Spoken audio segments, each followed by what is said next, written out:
Welcome to another episode of Off the Menu. I'm your host, Vincent Franchini from Tumblr House, here with a clairvoyant Charles Coulombe. Clairvoyant? Clairvoyant? Oh, yeah. You mean as in foretelling the future? Yes. You just mean like Criswell? Like Criswell, probably without as much accuracy. I certainly saw this pandemic coming. So you mean I'm sort of a clairvoyeur? What? Well, I mean, a clairvoyant would never mind. Forget it. Voyeur? Only a clairvoyeur. You know, voyeur is like a peeping Tom. Wow, so that's like you have visions of people, but you use it as a peeping Tom, sort of. Yeah, I would think a clairvoyeur would, basically be spying on people, but well, it's like that stuff George Norrie is always on about. What is it? Long-range viewing or something. Remote viewing. That's it. He says he's been taught by some former U.S. Army colonel to do remote viewing. Okay. Well, don't look at me like that. Yeah, that's too close. That's hardly remote viewing what you're doing. That's right up close and personal. No, it's a wonderful thing, though. I do feel very Criswellian. I wished I'd been able to predict this pandemic. I would have made a lot of money. How? Oh, that. I would have invested in masks. Yeah, masks and toilet paper. Yeah. Oh, yeah. Oh, gosh, yeah. I'd be the toilet paper king. You want any toilet paper, you got to come to me. Yeah, that's what I would do. What else is new, Charles?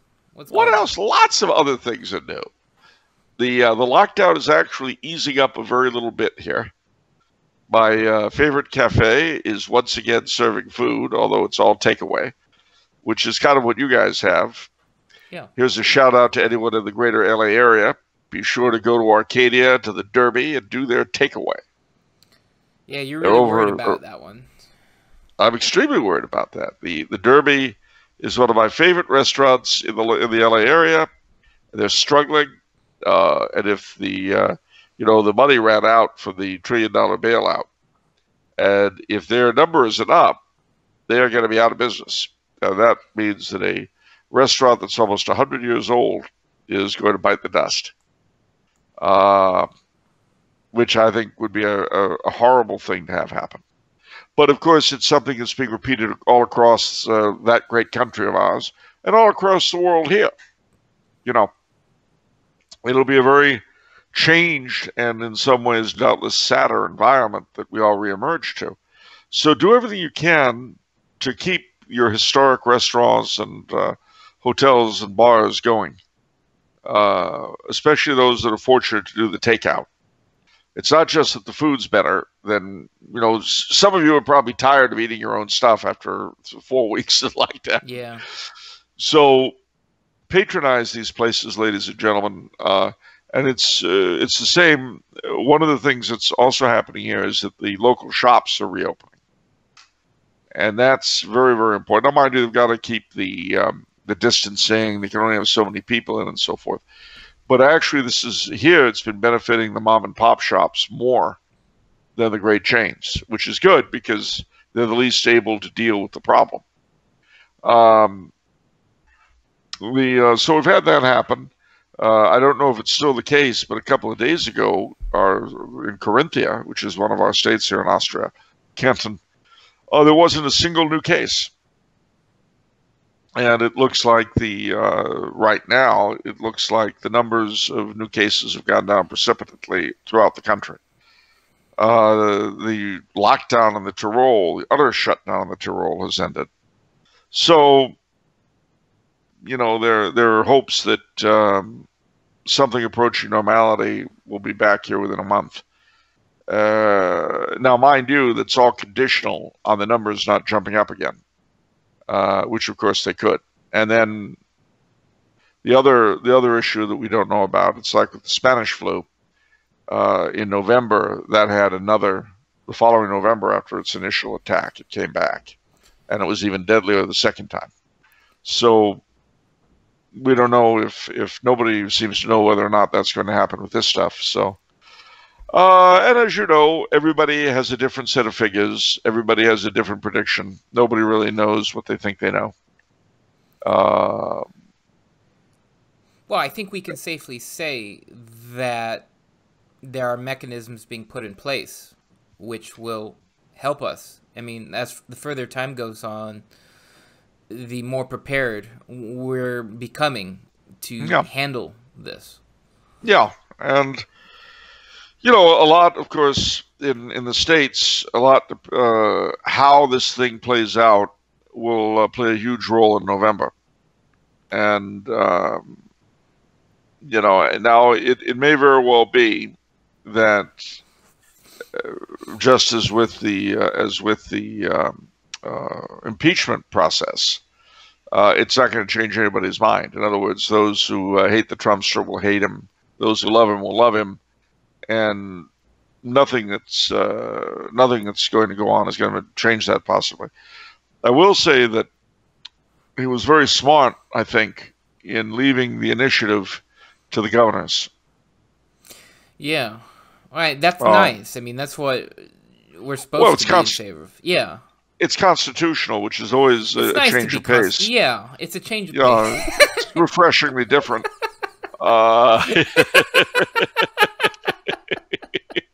It's always nice when someone does that, and of course, he's very, very intelligently putting his name on all the relief checks, which... I love your line. It's hard not to vote for Santa Claus. Yeah, I mean, he knows that. That's why his name's on all the checks, because he'll point that out. And the other thing too is that he's got the plausible deniability. He's backing everybody up with dough, but the specifics are done by the governors. And if the specifics are annoying to the locals, the governor takes the blame. Which, considering that it was what the governor's doing, is every right to take the blame. Yeah. I know the governor of Michigan isn't sleeping very well at the moment. I have been kind of staying away from news. What did he do that everyone's mad Well, about? I haven't been following it too closely either, but as I understand it, he's been doing things like forbidding people to go fishing on their private boats and private lakes.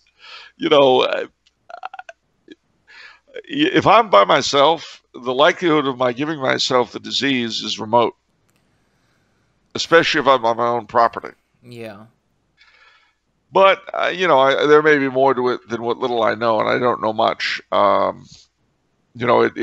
It's an interesting thing, this pandemic, because on the one hand, it attacks, for want of a better word, global solidarity.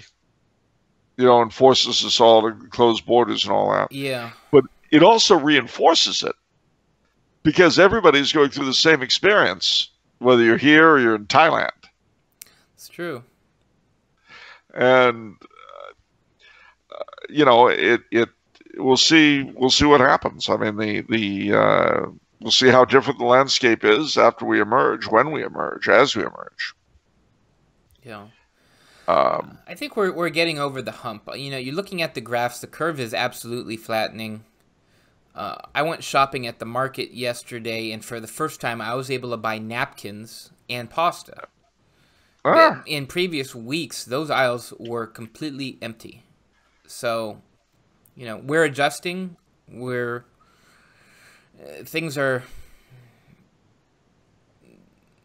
look better, I think. Yeah, and please God, as I say, everything you can do to help local businesses, local restaurants, local hotels get through this, do it, because and obviously a lot of the folks who are going to be watching this are not in a position to do anything like that.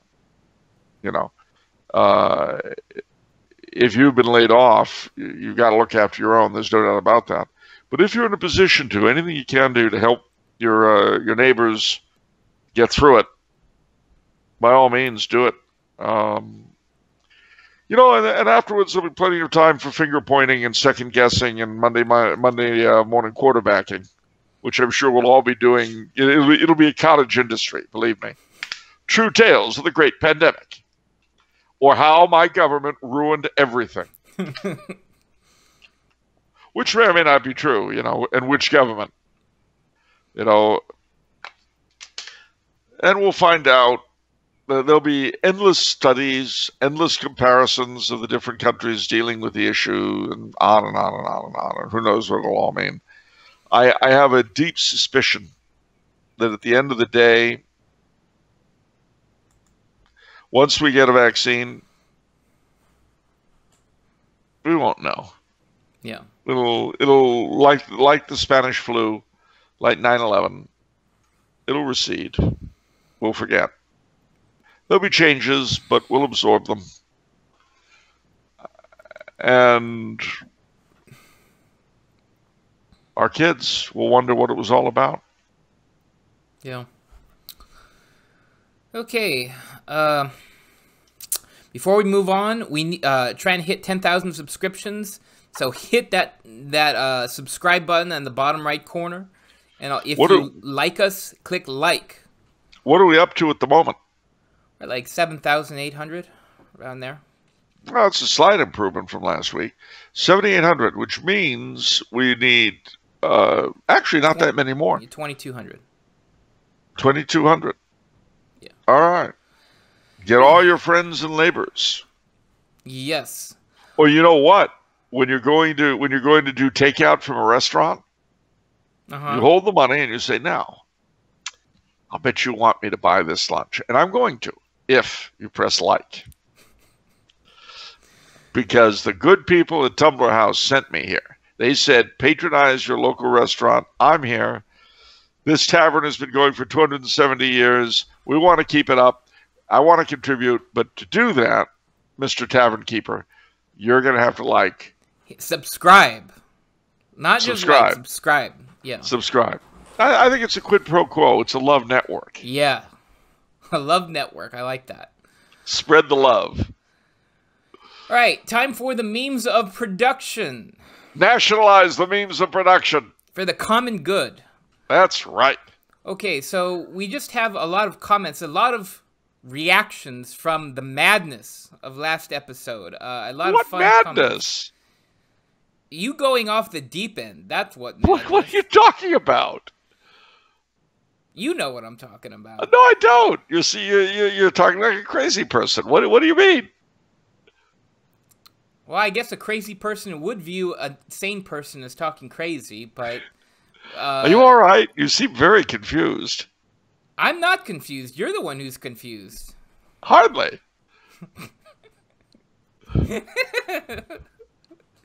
Okay, let's just go over the comments, shall we? And all right, let's react to the comments. All right. All right, first comment from Jack Harwood. I thought I was on drugs the first 20 minutes. But maybe it was Charles on drugs the first 20 minutes. If he was on drugs the first 20 minutes, how would he have known? Obviously an unreliable witness. Let's see the next. Okay. From Jake. Now this is Catholic podcasting. You see? What is that? I'm getting better and better at this stuff, and you complain. I like how it, we've done, 130 plus episodes of pretty logical, reasonable, rational episodes. And then finally in this episode, finally. What are you talking about? It was a completely rational episode. You seem very stressed. Could it be that the strain of governing the Tumbler House empire is beginning to tell on you? I mean, I realize you have tons of servitors and minions, but you're still stuck having to make the executive decisions. Could it be that this is beginning to wear down even your iron, disciplined mind? Heavy is the head that wears the crown. Exactly. This is my point. It could be that you're beginning to suffer. Mentally, I mean. Emotionally. Yeah, I You suffer might need for help. the people. I'm looking out for the people all the time. You know, this is a Exactly. tough time. Yeah. Exactly. And so these stresses and strains might have, how do I say this? I don't want to say got you hallucinatory last week, but you might have misunderstood or misjudged. You might have been tired and emotional, as they say in the House of Commons when they mean totally drunk. That's what they say in the House of Commons? Oh, yeah. They never say that someone was drunk. They say he was tired and emotional. People go to the House of Commons drunk? No, they go tired and emotional. Okay. Why would they go drunk when they could go tired and emotional? Okay. Wow. All right. Next comment. From Bigotor Caesar. Okay. Sappy Charles, just plain sappy. Are you sure no one put a little Latin lettuce in your strudel? I don't even know what that means. I don't know what that means either. I love the way it sounds, but it's... It sounds meaning he was probably on drugs too. Who else you got? All right. From Wahaha. That Tom Servo lapel pin, though. Did you wear a Tom Servo lapel pin? No. I do have one, but this isn't it. This is the Blessed Sacrament of the Monstrance. That's what you wore last week? Yeah. And so I've worn all through the pandemic. Like that MST3K representation, though. I do too, and I do have a Tom Servo lapel pin back home, but I don't not believe here. we've ever seen it on the show. I don't think I worn it on the show. Yeah. All right. From Fragwagon. Also, might I say I ordered directly from Tumblr House, ordered 2 books, and got free shipping due to the total being over $25. Don't give Bezos and those globalists your money. Order direct. Thank you. Is that free shipping over $25? That's right, Charles. Limited time offer while supplies last. Void where prohibited. No CODs. Operators are standing by. Yes. Not an actor. Yeah, don't look it. I know Mordor offers really fast and free shipping. Okay, I know it's a temptation to, have that Mordor Prime and order from Dark Lord Jeff Bezos. Okay, I know that, but just sometimes you got to look out for the greater good. Am I right, Charles? That is absolutely true. I couldn't have said it better myself. And that means ordering more than $25 in order to take advantage of the free shipping and handling. That's right. Okay, last comment is from Abandoned Suburbia. Ooh. Vincent, I got my Trump check today. It's all going to TumblrHouse.com. Time to stimulate the economy. Yes. Wow, you want to talk about real American heroes.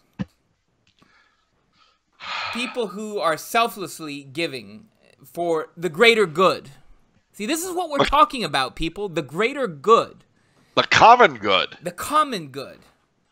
What's good for Tumblr House is good for America. That's what I've been saying this whole time. Yeah, but you see, none of this explains why you were going on about me having some sort of total breakdown last week. Are you all right? I'm all right, Charles. Are you all right? Looks, I'm you're just doing thinking, all right this episode. I'm thinking the strain is beginning to tell on you. What I would do if I were you is make sure to have prunes with every meal. Why? I have no idea. They just say that those things help. I wouldn't either, but you go ahead. It's just, it's just, the supply chains have been disrupted, Charles, and it's been tough on me. I've lost my access to the caviar, the champagne, the lobster, filet mignon, and it's been a difficult adjustment, It's funny you say that because now that the Cafe Vest is reopened, well, I had my favorite garlic pork cutlet today with haricots verts, green beans, smothered in bacon, and mashed potatoes. Oh, and a dumpling soup. Did I mention that? Yes, a dumpling soup. It was delicious. Because you see, here in Austria, the supply lines are kept open by the army. Wow. Well, indeed. And in fact, the interesting thing is that the Archduke Karl, the head of the House of Habsburg, he got the coronavirus almost immediately. It broke. He got the coronavirus? Sure did. But while he was lying in his home recovering, his son, Archduke Ferdinand, is with the army right now. He's doing his year's service. And he was busy keeping shut-ins like me fed. Okay. So, there it is. Okay. One last plug. Oh, were you going to say something? Yeah, just one thing. How do you feel about the idea that some people have that an Easter Bunny's foot would be very lucky? What? What did you say? Oh, the idea that some people have that the Easter Bunny's foot, like a rabbit's foot, if only it was the Easter Bunny's, would be very, very lucky. Luckier than a regular rabbit's foot. Yeah, well, we did the math on this, yeah, and I guess if you took a hacksaw and you grinded away at the Easter Bunny's foot, and you had this bloody foot, I guess based off superstition and that it would be the luckiest rabbit's foot that you could have. And he would have, but you'd give him a prosthetic. Yeah, you'd give him a prosthetic. Was the Easter Bunny good to you last Sunday? I don't know what that means. Did he bring you a basket of yummies?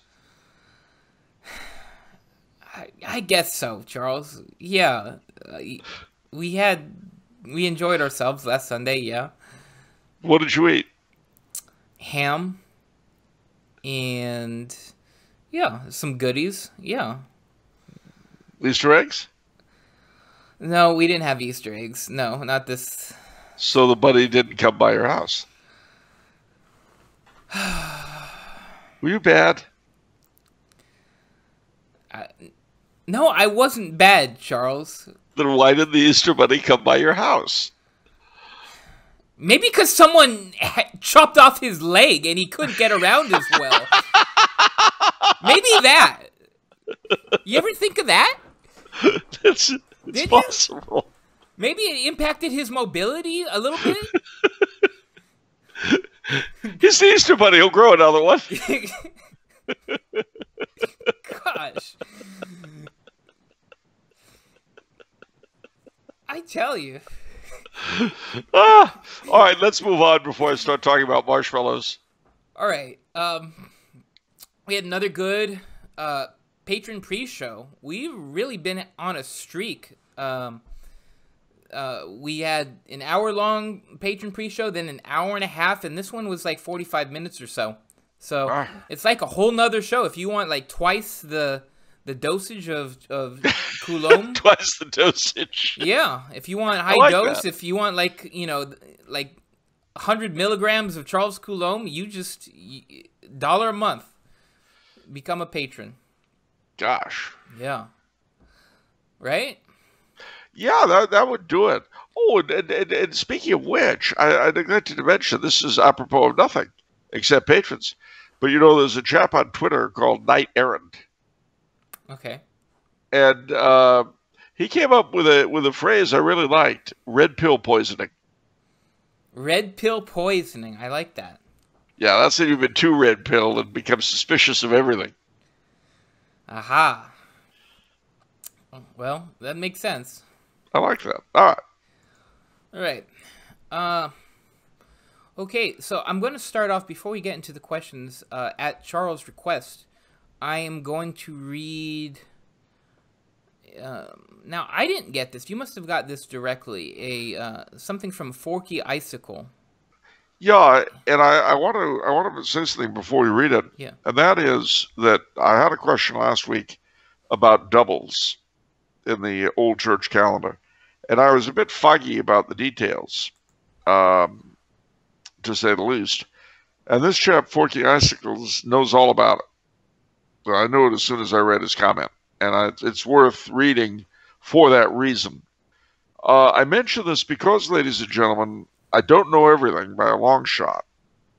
And if you catch me in either a partial truth or I just don't know what I'm talking about, please feel free to do what he did and send in a good summation of what I obviously didn't really have, because that's a great way of helping your fellow members in the Tumblr House community, the off the menu plate.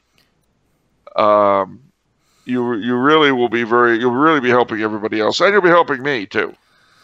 So as I say, catch me out in something. Don't just swear at the computer and say, moron, you don't know anything. Send it in. Be careful what you wish for, Charles. I think some people... some people will send in stuff when they don't know what they're talking about. I understand that, and then they won't get read. I mean, some people I just picture with their corrections, they're like, oh, I got him. Oh, gosh, I got Coulombe so good. Well, that part will get he left thought out. He knew stuff, and I just got him so good. Oh, see, but that part will get left out. All that'll be read will be the factual part, like what Forky Askill did. He did a perfect example of what I'm talking about. A clear, concise explanation of a rather complex thing which was fuzzy in my head. Okay, I'll read it for everyone. So this is on the doubles, which was something on the Roman calendar. Okay, it was a classification of feasts on the Roman calendar. Right. On the question of feasts in the old Roman calendar, doubles are really a meta-category, so to speak. You had first class, second class, greater, and minor doubles. They were so called because the antiphons of the different hours would be doubled. That is, said in full before and after the psalms or canticles. Semi-doubles are next important in the rankings, and then you would have simples. On feasts of these rankings, the antiphons would be started before a psalm and then said in full afterwards. Before St. Pius X mucked about with the breviary, every feast would have a first vespers, but only those of double rank would have second vespers, as far as I know. Feasts of double rank were also known as feasts of none lessons, because they would have 9 proper lessons for matins. Feasts of other ranks being feasts of 3 lessons, as only 3 of the matin lessons would be proper to the feasts. Okay. Yeah, and that was why, you recall last week, I believed that it had to do with the number of vespers. But of course, I was going off to Abgaronger, whose work predates St. Pius X's alterations to the breviary. So now you know. Okay, on to the questions. I put a lot of questions on for this episode, so we'll see how long this one goes. But the first question is from Patty. Charles, due to the example of some Catholic and Orthodox gentlemen I view as role models, yourself included, I'd like to take up the practice of pipe smoking. I'd only do it in moderation, of course, and might try to find some like-minded friends so as to not smoke alone. However, I've got a bad case of asthma, and my parents highly disapprove of tobacco. Would it, number 1, be prudent for me to try smoking, given my medical history, and number 2, be rebellious against the legitimate authority of my parents? The answer to both is no. If you've got asthma, don't smoke. You know, it's like if you've got a problem with your liver, don't drink. Don't get me wrong, pipes are nice, but you shouldn't do either a pipe or booze unless you want to. Don't do it because you feel you have to. It's a status thing. Don't do that. You know, if you've got asthma, concentrate on beating it. Don't make it harder for yourself with the pipe. And if your parents forbid you to smoke in their home, well, it's their home. You know, your house, your rules, their house, their rules. So, you know, I would say don't. I mean, similarly with booze or coffee or tea, don't do what you don't really enjoy doing. You know, it would be like, well, of course, the English, like Belloc and Chesterton, were always drinking tea, so I'll make myself drink tea. Don't do that. If you don't really like it, don't drink it. And vice versa, you know, if you'd rather have tea than coffee, drink tea. Don't feel you've got to drink coffee in the morning because that's what New York sophisticates do. No, you do what appeals to you. Maybe you'd prefer hot cocoa or warm milk or tap water. I don't know. The point I'm making is never, ever, ever take up a habit of this nature just for the sake of taking it up or to fit some sort of mold. Do it because you enjoy it. Do it because it makes you feel good. Do it for whatever reason. But for heaven's sake, never do it because you think you must. And if it's a problem for people who have a legitimate reason not to want you to, whether it be your parents, your wife, or whatever, well, then you don't do it. Of course, in the case of a wife, you make sure that they're, you know, she'll be stuck having to give something up just to make up for it. And just to reinforce that, Father Ripperger basically says the same thing in answering the question, is it sinful to smoke? He says to the extent that it harms your health. So he would pretty much say the same thing. Yeah. I mean, it's if you're up to 20 packs of cigarettes a day, there's a real problem there. Yeah. You know, you've got a good case of smoker's hack. I wouldn't do that. All right, next question is from Theo. What do you think about the idea of strategic traditionalist Catholic migration? As you know, traditionalism, Orthodox Catholicism, is a growing and vibrant phenomenon, but dispersed and unable to affect regional or national change much at the moment. With the world growing darker day by day, what would you say in response to the idea of ultrads migrating somewhere like Poland or Italy, concentrating geographically, creating true Catholic communities in a Catholic region, and taking over the country? Geographic concentration seems necessary for political power. Such a migration or entryist strategy could create an island of sanity while the world continues its suicidal descent into the abyss of late modernity. No doubt the devil would do all he could to destroy such an island. Would this strategy be feasible, or do you think God wants us dispersed to act as a leaven across the world? I definitely believe the latter. I mean, certainly that was true when the first Catholics left Palestine to evangelize the Roman Empire and Persia and Ethiopia and so forth. But beyond that, whenever people have tried to establish these sorts of safe havens, they don't last over the long run because the kids will never have the same inspiration their parents did, and very often will slough the whole thing off, including the faith, as part of their youthful rebellion. And the other thing, too, is that, I don't know about you, but I wouldn't want to spend all my time with trads anyway. I certainly don't. I'm actually... We have to be honest with ourselves. There's a lot of problems going on in the trad world, which is why I did a transcript of a Father Ripperger lecture that I titled 10 Problems in the Traditionalist Movement. And he enumerates there's a lot of problems going on. And that's why we're not recouping tradition as fast as we should, because we are not that shining city on the hill. And no, as he says, trads turn more people off than they bring them, than attract. Well, and it's easy to do. I mean, if your first reaction when you're presented with something is that's wrong, as opposed to why is he doing that? There's a problem there. If you're going to correct before you understand something, you're highly unlikely to make a convert out of the person you're approaching. Yeah.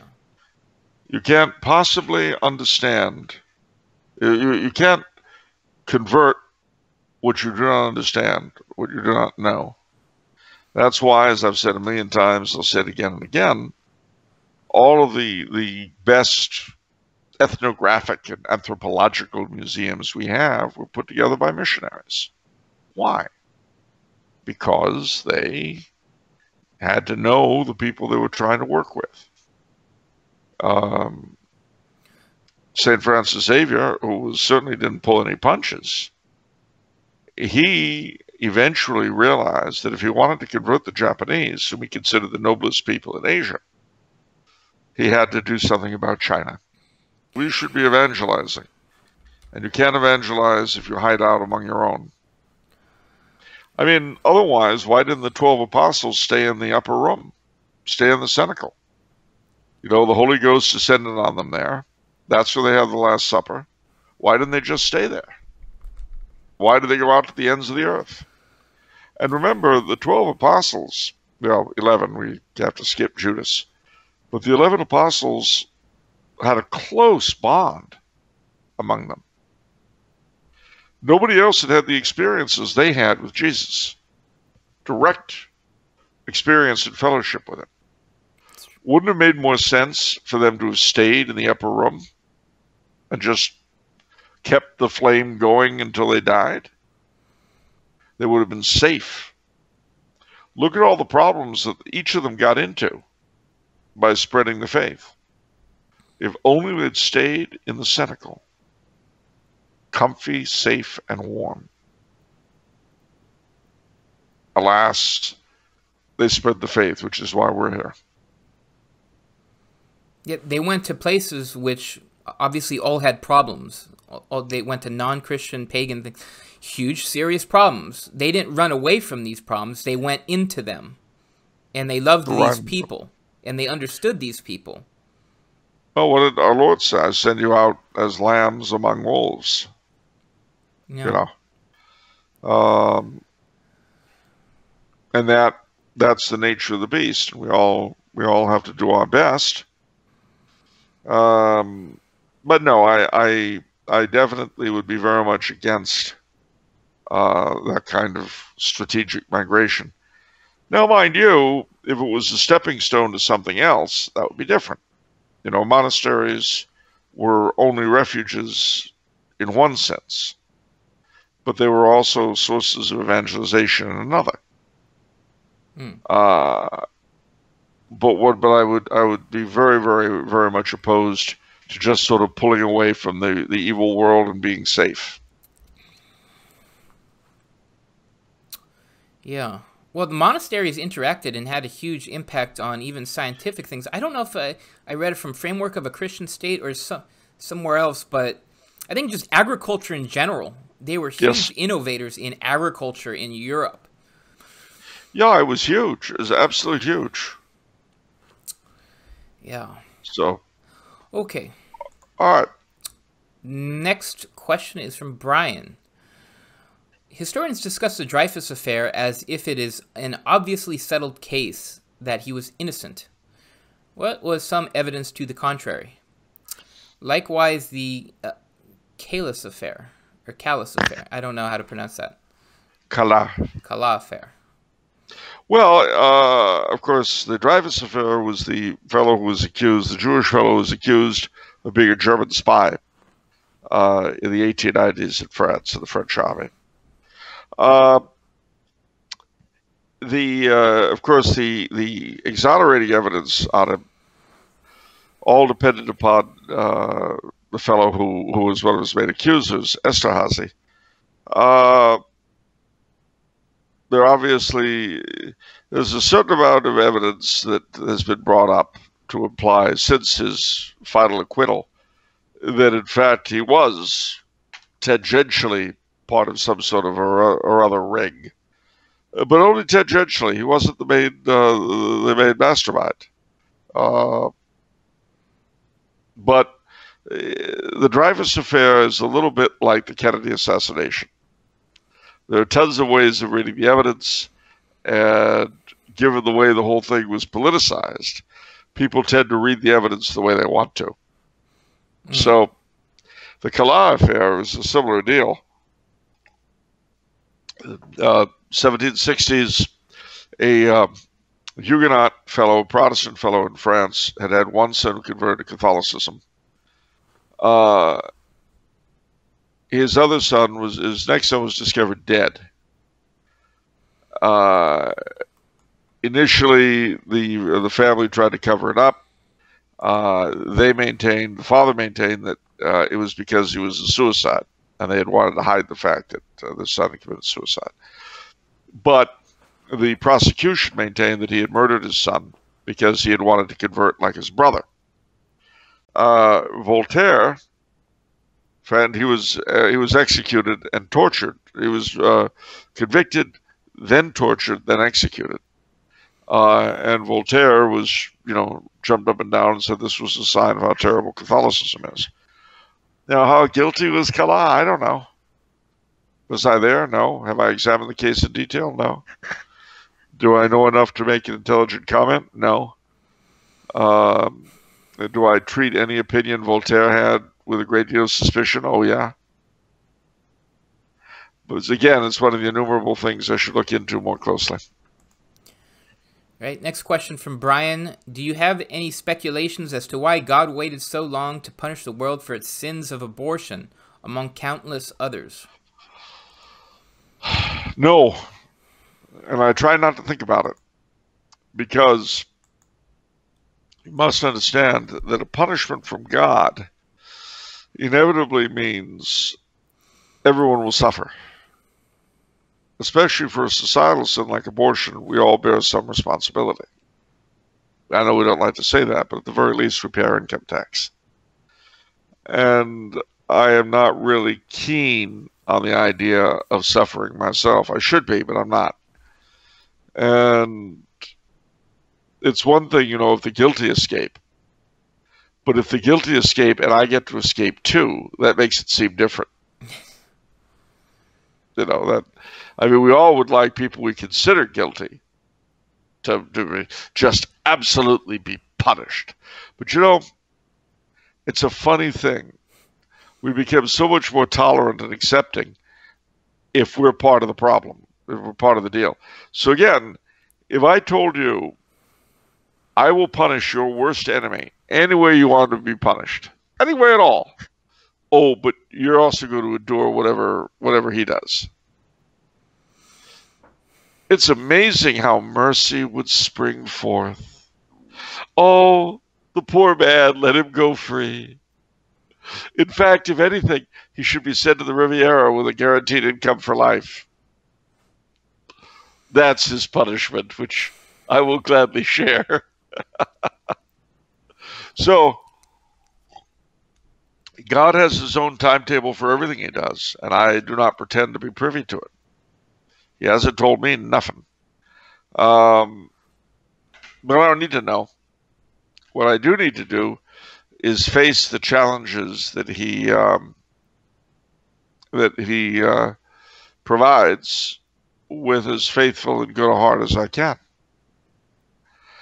Sadly enough, neither the tarot cards nor the horoscopes revealed that this pandemic was upon us. I am afraid fortune-telling has received a terrible blow. If only Crismo was here. Of course, he only got a single prediction right. Only one. What, his death? What?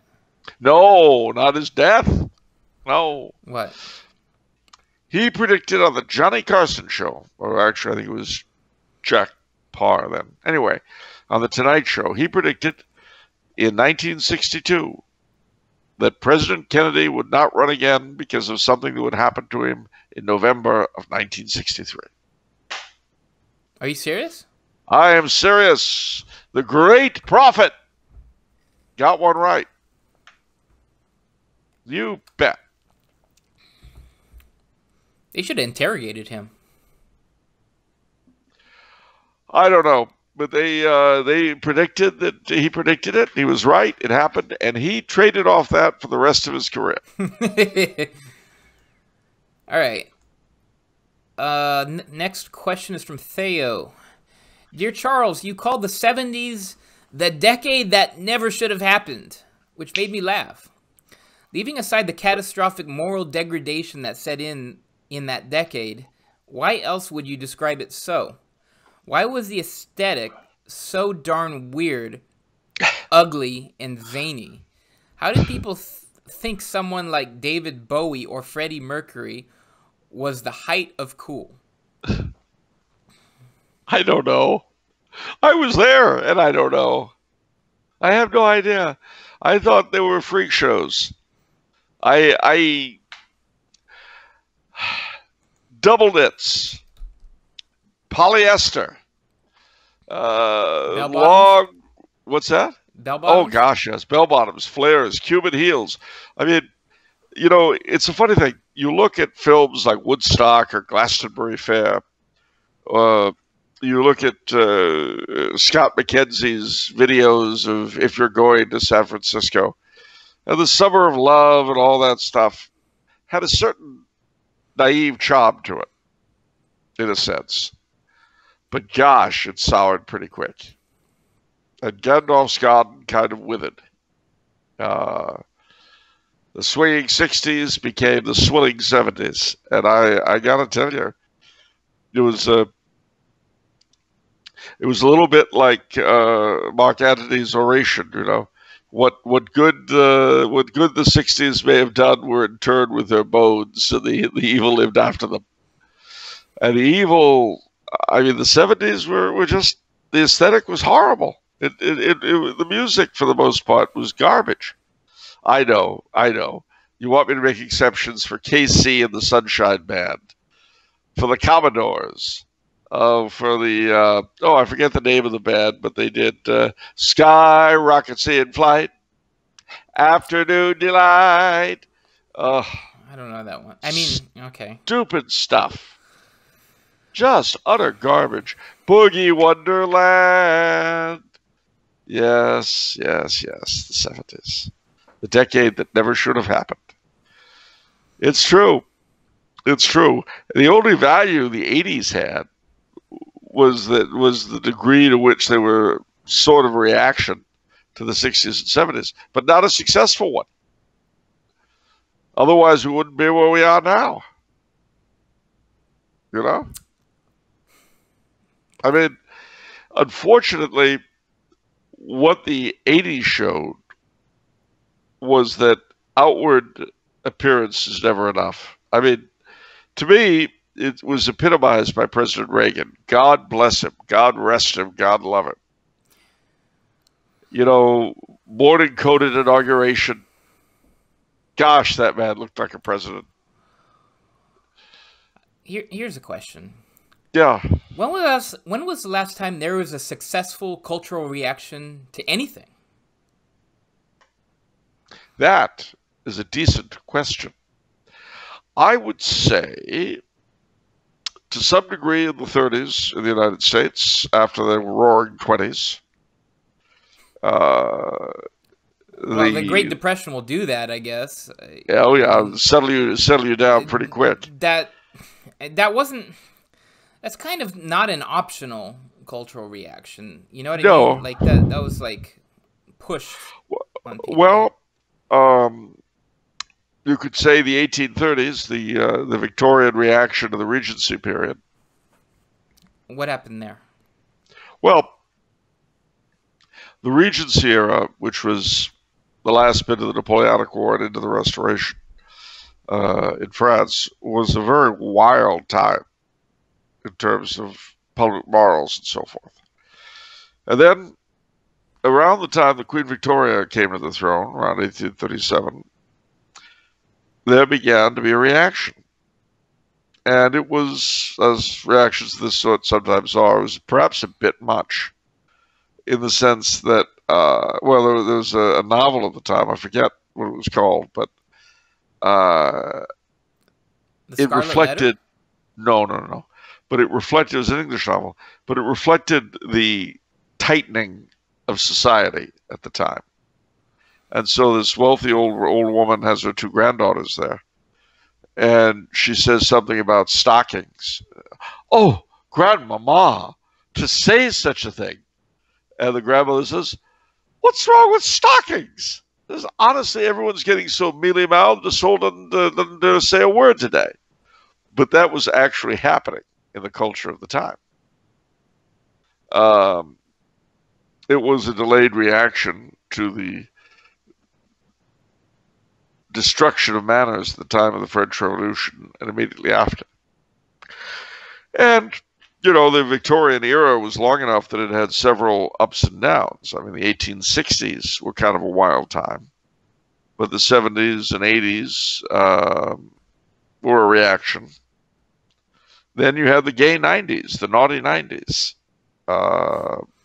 as they were called. Why is that? But, what's that? Why is that? Well, because as Queen Victoria's reign was winding to a close, and as there were all sorts of new inventions and so forth, people were doing things like music hall, and vaudeville was invented and so forth. And then you had the Edwardian era in England, which was seen as a loosening up of things from Victoria's time, but it certainly was much more tasteful than we're used to. But people went in for excess in the Edwardian era, huge banquets and things like that, where they could get them. Obviously, poor people didn't have them. And, you know, then you had World War I and its horrors, followed by the Roaring '20s. So it comes and goes. I mean, all of our abortion and contraceptive laws came in the course of the 19th century, where there was a great, literally, anti-sin movement. Okay. All right. Let's see. What else do we have? Oh, okay. So we have a bunch of questions from Mr. Fugu. I hope he stays away from the fish. Yeah. He's a new patron, and he's really taken advantage of this. Because he sent in like 4 or 5 questions. Okay, he says, hello, Vincent and Charles. First, I want to let you know, Vincent, that my priest has offered up Mass for the repose of your dad's soul. Gosh, thank you so much, Mr. Fugu. That means the world to me. I can't tell you how grateful I am for that. Thank you. Absolutely. Okay, Mr. Fugu, he says, I've read Charles's book, Star Spangled Crown, and I have questions related to an American monarchy that both rules and reigns. Okay. First question. There have been major revelations in the past few decades about the existence of the surveillance state, an apparatus used to track Americans through their communications on their phones, the internet, essentially wiretapping on a massive scale, a panopticon. What would an American monarch do with this proverbial panopticon?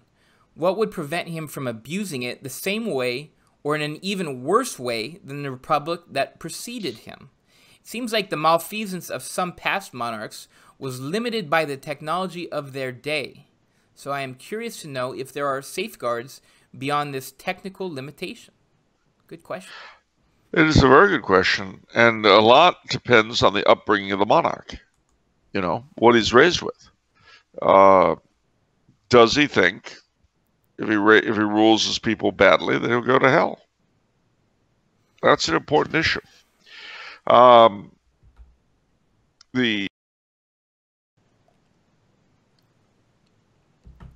One hopes that the feelings of fatherhood, etc., that a monarch usually has for his people would be enough to overcome a temptation to use this kind of thing. Well, I don't know. I mean, remember, we're talking about what is basically an unprecedented moment. An American monarch in the first place.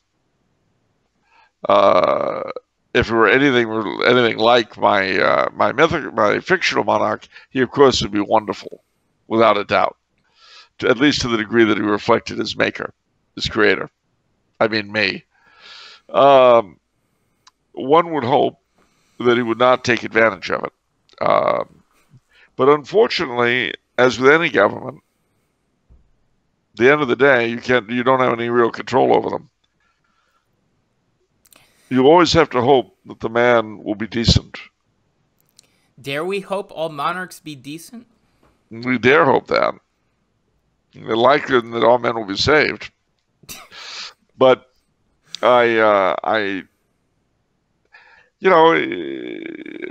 again, one of the things about the establishment of the monarchy in the book, you may remember, is that when he took over, he started out as sort of an FDR-like figure with a New Deal, concentrating everything in his hands. But then, which is much more in keeping with the traditional approach to monarchy, he spun everything out and became much more decentralized. One would hope that part of that included destruction of this panopticon. So there are no safeguards other than hoping that he is Catholic with a conscience. Yeah, but that's true of any government. I mean, the sad reality, ladies and gentlemen, as I've said a million times, is that there are the rulers and the ruled. And the ruled usually have very little choice in the conduct of affairs. The more they think they do, the more illusory it tends to be. That's why we went back, in the pre-show we were talking about voting. If voting is primarily for the educated, the tax-paying, the professional, or the veteran, perforce such an electorate has a larger voice than an electorate drawn from everybody. Because the more people who can vote, the less voting is worth. It's called inflation. I'm quite serious. I mean, if all your voters, if you've got everybody in a community voting, whether they're smart or stupid, whether they're educated or not, whether they're paying taxes or not, a clever ruler could play one faction off against another. Interesting. And they'll never even know they're being played because they're too stupid. The majority of them are too stupid to catch on. And I'm not saying that as an attack on the majority of people. It's just that most of us are not good at everything. And most of us really have no idea of what goes into governance. Not the slightest. We're good at our jobs, perhaps. We're good at things that directly concern us. But look at mass publications. The majority of people who read them don't have a great deal of interest in anything more complex. And why should they? I mean, if you're the sort of person who finds news of the world more, or Weekly World News, as it was called, to be more reliable than The Economist, maybe it should be considered whether or not you ought to be voting. And mind you, the great irony here is that not Weekly World News, but its somewhat more respectable sister publication, The Inquirer, does indeed sometimes break stories that nobody else gets. But having said that, the problem with the whole one man, one vote thing has always been that it depends upon the electorate being smart. And that is even less likely than all men being saved.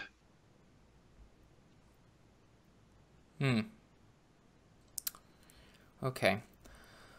So let's follow up with something you said a couple minutes ago, where you said a clever ruler will pit factions against each other to his benefit, right? Yeah. What are some examples of that in American history? Oh, our whole party system. I mean, look at the way our system works now. There are these two parties that are almost guaranteed the voting. They're almost guaranteed the vote of certain specific groups. If you're pro-life, you have to be Republican. If you're a minority, you have to be a Democrat. And yet, neither party really does a great deal for its constituents. The pro-lifers get very little out of the Republican Party when it's in power. That reminds me. And the minorities get very little in terms of proper education or real job opportunities under the Democrats. That reminds me of a sports commentator on ESPN, a really loudmouth, boisterous one, Stephen A. Smith. He's but I kind of enjoy him. And he said that he wishes for one election that all black people vote the other way. Because the Democratic Party knows that they're in their pocket. No. And they don't need to do anything to help the black people. Not a thing. Not a thing. I thought that was very intelligent for him to say that. That was really fascinating. Well, it's true of every single voting bloc in this country. Yeah. The pro-lifers switch the other way. The pro-lifers. The Republicans don't need to do anything, right? No, and they don't. The Trumpster perhaps has done more than most presidents have. But see, most of the laws the pro-lifers are interested in are on a state level.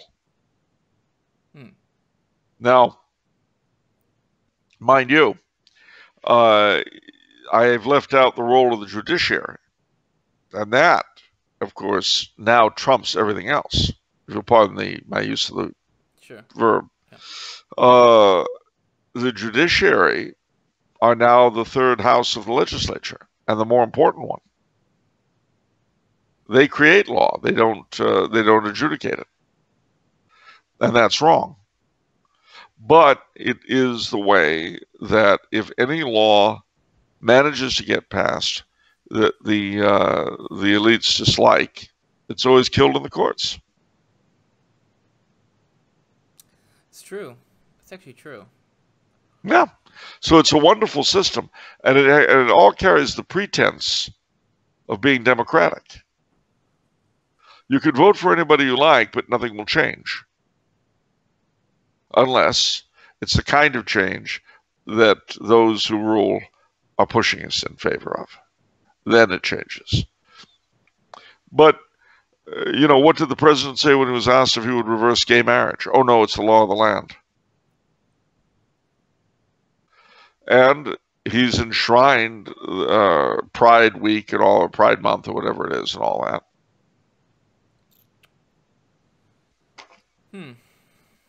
So you go to the National Park Service, one of my favorite websites. The whole gay and lesbian experience in America is considered now a legitimate part of our history.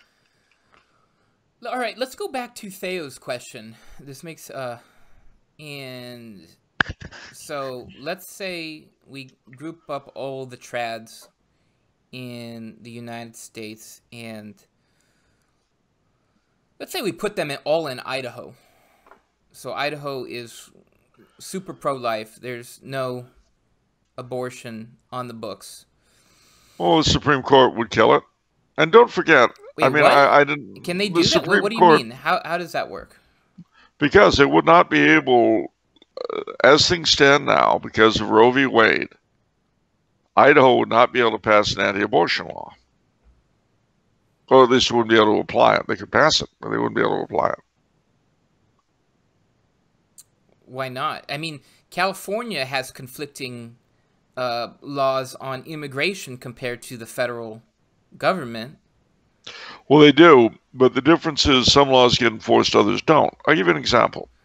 You remember the Terry Schiavo case? Yes. All right. Now, Congress had passed a bill in her favor, and yet somehow she couldn't be saved. I think one of the courts had ruled against her being snuffed, and yet somehow it couldn't be stopped. But President Bush send in the federal marshals to arrest the Chief Justice of Alabama, who refused to take the Ten Commandments out of the state Supreme Court in Alabama. So, and these two things occurred very close together. So apparently, he couldn't save poor old Terry Schiavo, but he could arrest the Chief Justice of Alabama. Federal power is used when those in charge want to use it, and when not. I guarantee you, a state like Idaho that went the way you described would find out what federal power is like. That sounds incredibly ominous. Wow. Well, it's true. It's true. I mean, look at Arizona. Now, California disregards federal law and gets away with it. Arizona attempted to enforce it and got stepped on by the feds. I see. Now, see, where I think Arizona made a huge mistake is in trying to pursue, they were going to talk about immigration, and they were told, oh no, you can't enforce federal law, which was not being enforced by the federal authorities. And they were defeated in court. I wouldn't have bothered with court once I had my first defeat. I wouldn't have bothered. You know what I would have said instead? What? You're right. We can't enforce federal law. We're not allowed to. So from now on, none of our law enforcement agencies, state or county, are going to cooperate with the Internal Revenue Service because we can't enforce federal law. Wow. Wow. See, that's the kind of thing you can do if you've got a bit of an imagination and you're really serious about what you're doing. And I'll tell you what, Arizona would soon start getting a ton of internal immigration from all over the United States. Don Genovese, you always say you hate the desert. Why you want to move to Phoenix all of a sudden? Well, you know, I'm thinking maybe Phoenix isn't so bad. I mean, I can get an air conditioner. You know what I'm saying? An air-conditioned car, air-conditioned office. You know what? I think Arizona's a nice place. We'll move to Arizona. But why? I just think it's right now the climate there is good. Don Genovese, the climate. It's summer. It's 125 degrees in the shade. Well, you know, that might be good for my rheumatism. No, tons of people would move to Arizona. And they could just say to the feds, oh, we can't enforce federal law. It's the courts, not us. So sorry.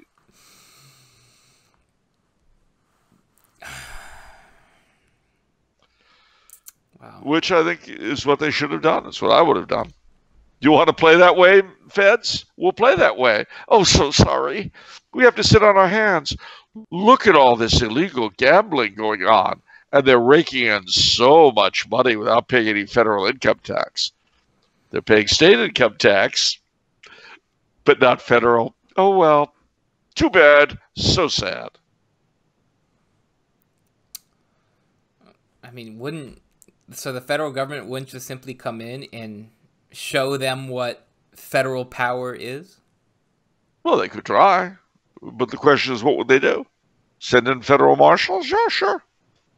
Send in the FBI and see where you're going to be able to arrest them and where you're going to house them once you've got them.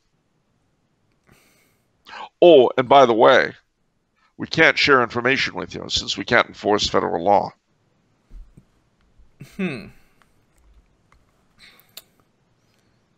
But don't states get funding from the federal government, especially with the national emergency? It's like they pay 75 cents on the dollar for everything they need.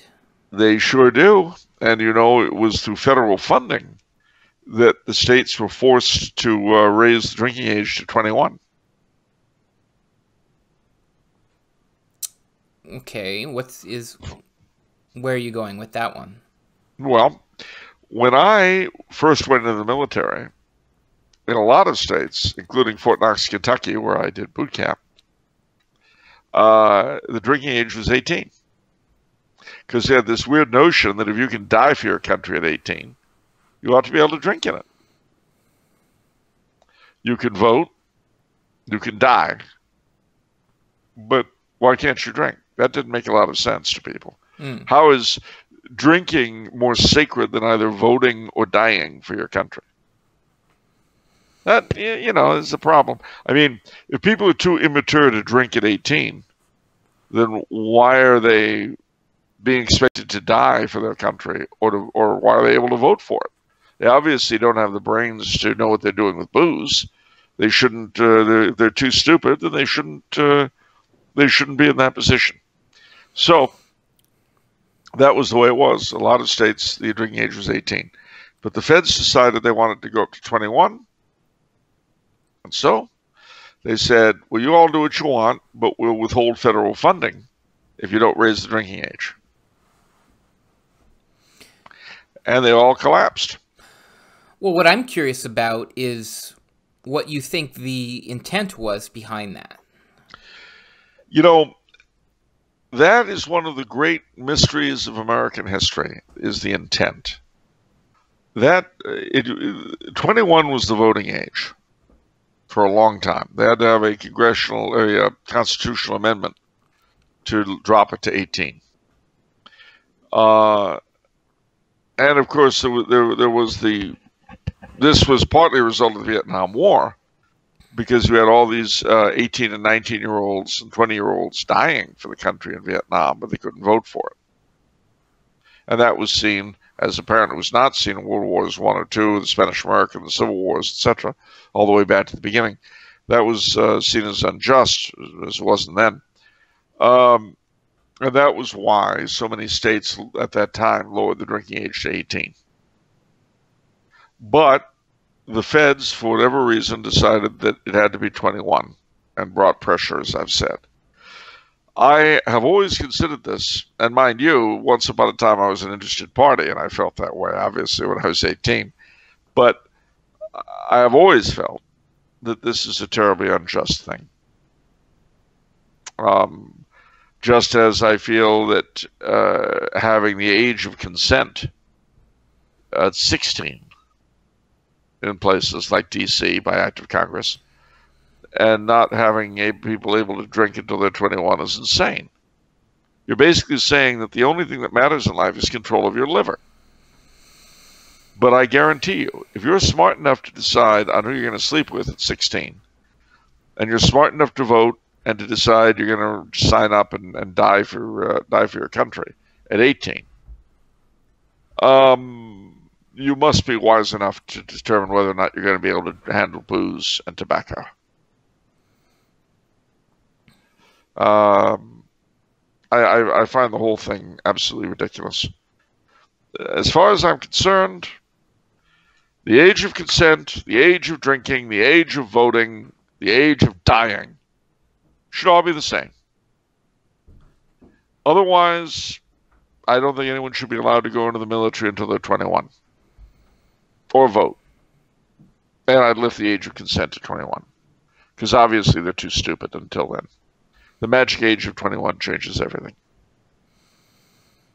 Fair enough. That makes sense. Yeah, I mean, if I were states, I would prohibit the recruiting of anyone under age 21, or come up with some stupid legalities to make it difficult to recruit them.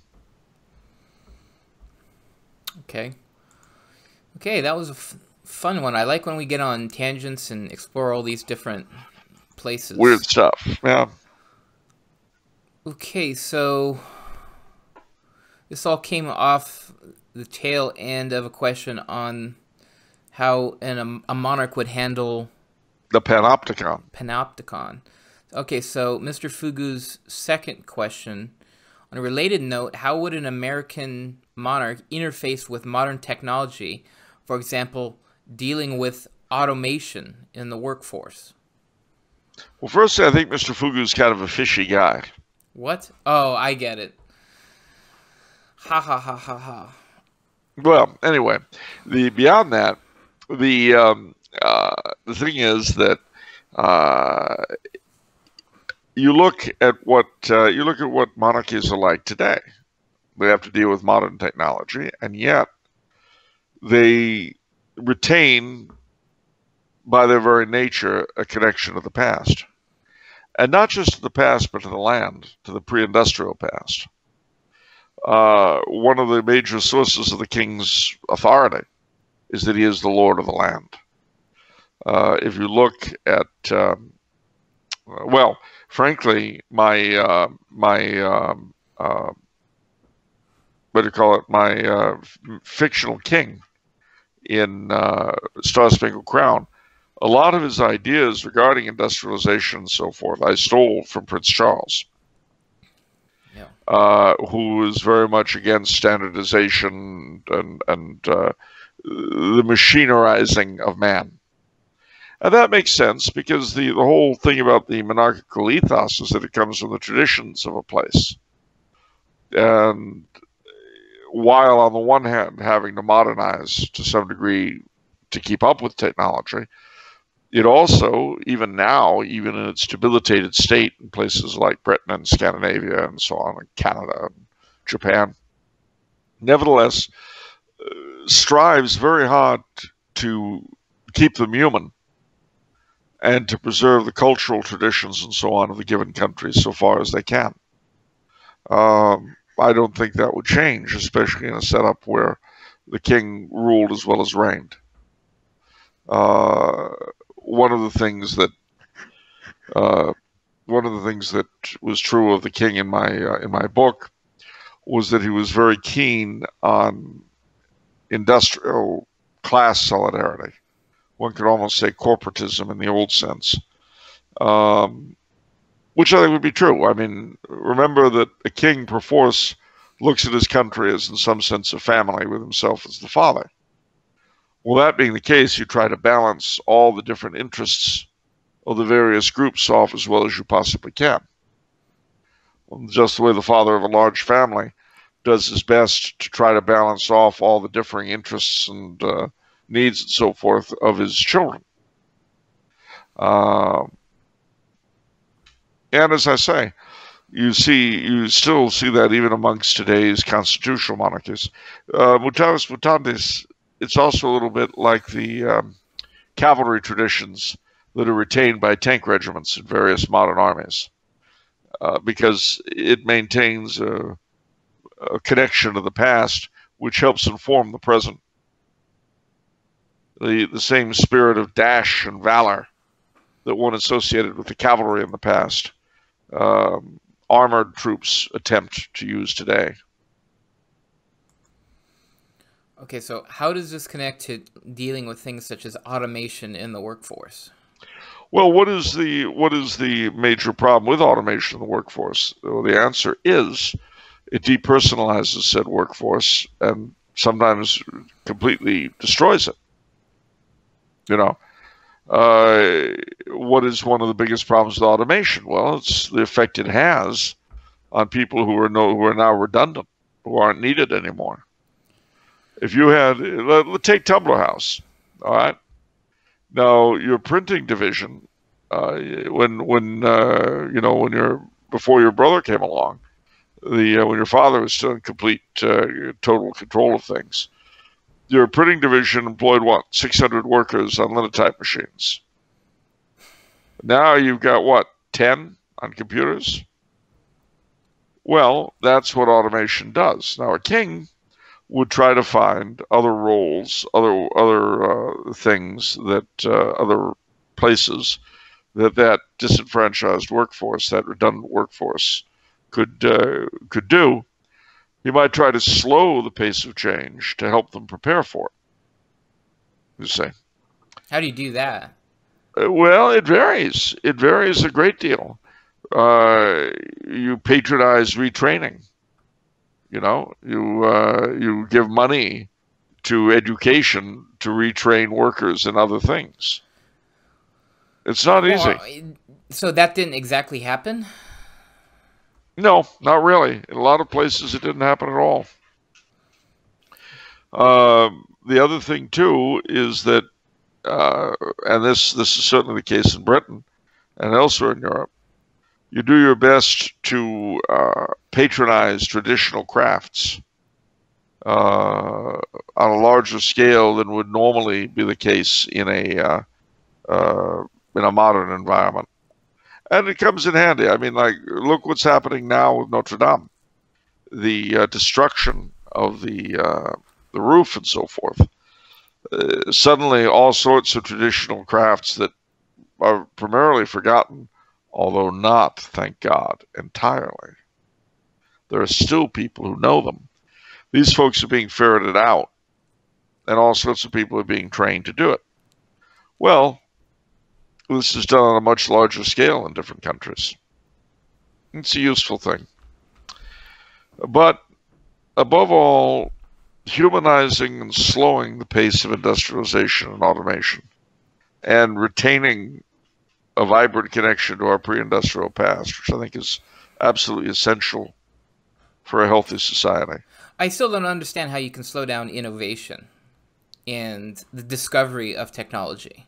You can't slow down the discovery, but what you can do is humanize its effects. So, for instance, you take a company that is in the process of simply letting go all of its workers without retraining them. You can give them tax benefits if they do retrain. I see. You can penalize them if they don't retrain. Okay. In other words, you could force them to be human. Now, ideally, you won't have to force them. But that requires a conception on the part of the owners of the companies, an almost monarchical conception on their point as well. I mean,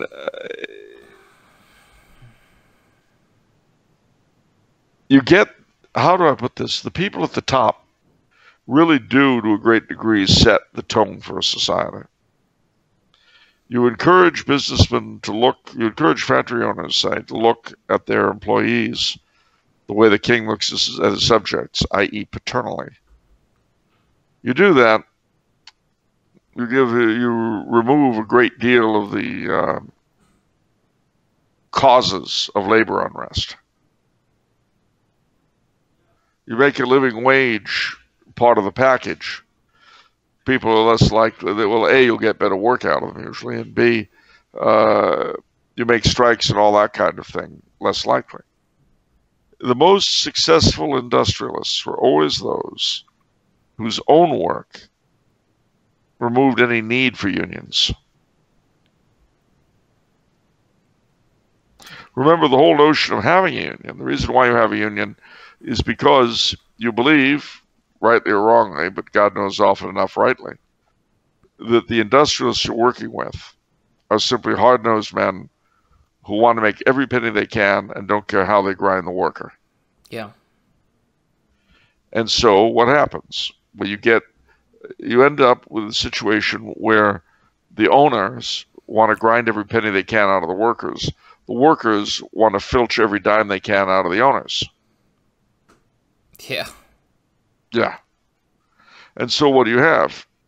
You end up with a system in which not simply competition, but the very existence is filled with combat, is filled with hatred. Labor has to hate capital, capital has to hate labor. It doesn't have to be that way, and it shouldn't be that way. Because ultimately, if everyone prospers, everyone benefits. The factory can't work without labor.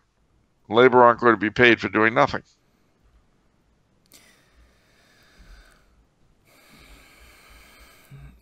It's all very idealistic. I myself am having trouble picturing it. It's been done. Look up two words: Rochdale and Mondragon. What is that? Two cooperative industries. One in England, one in Spain. That is happening now? Yeah. Well, Mondragon is. Rochdale's no longer with us, but Mondragon is. And they turn a profit. It's a very innovative idea. But wherever it's been tried, it's almost always succeeded, so long as all sides are honest with each other. That seems like a tall order.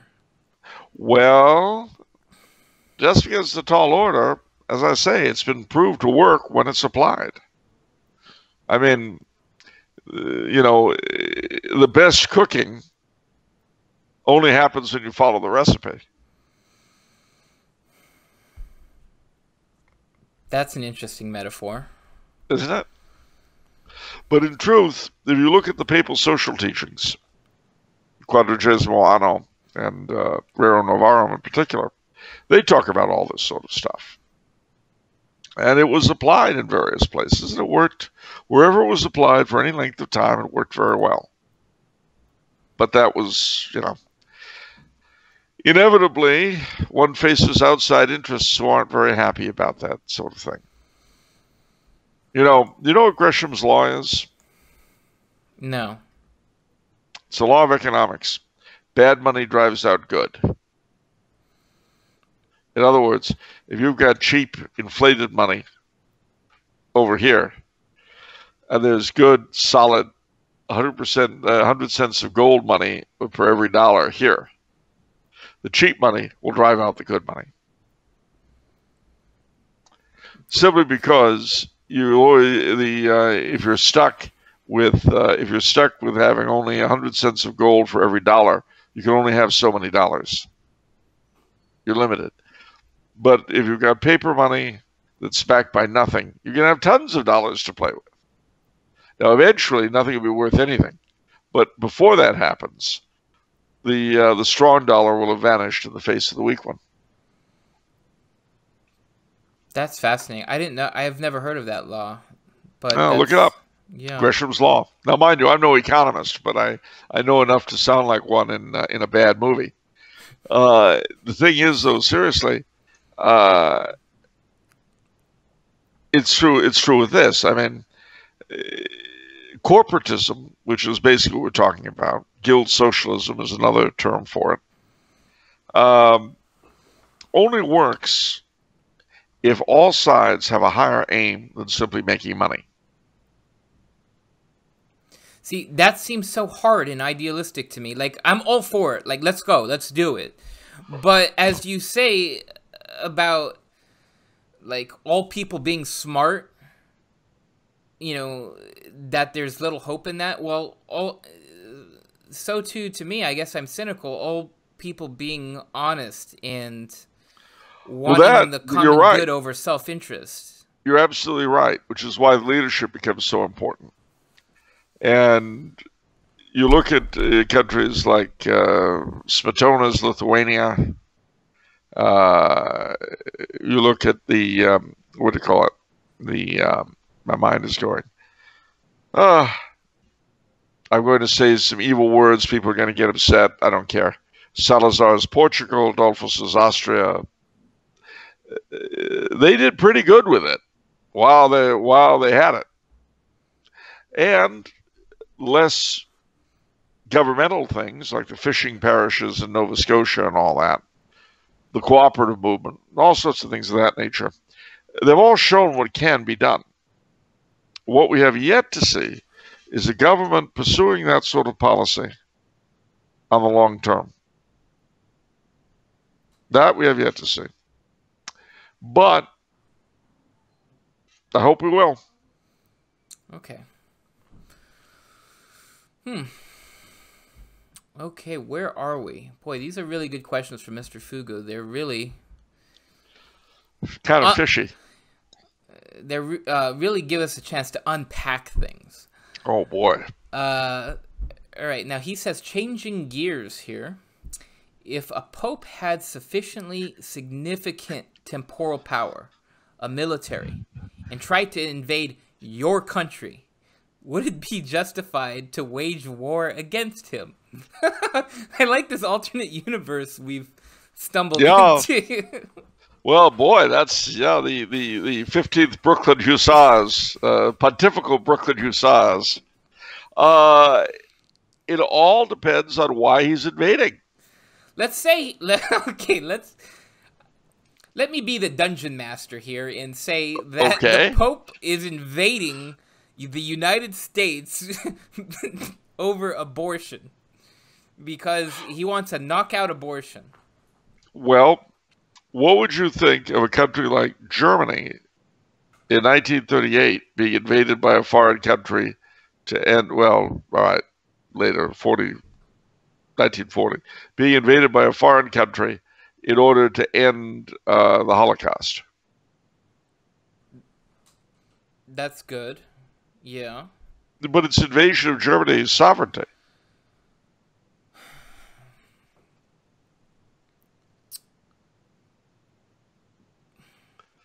The fact that they're murdering people out of hand, why should that be a problem? It's all done in accordance with their law. Well, those are people, and it's uncivil. It's done in an uncivil manner. Oh, I see. So basically, a chick who sells her body for money is a prostitute, but if you put a camera in front of her, she's an actress. That is a false parallel. Doesn't matter. I felt like throwing it out. No, seriously. The truth of the matter is, of course, nobody would say that anyone would oppose that. And so, too, with this.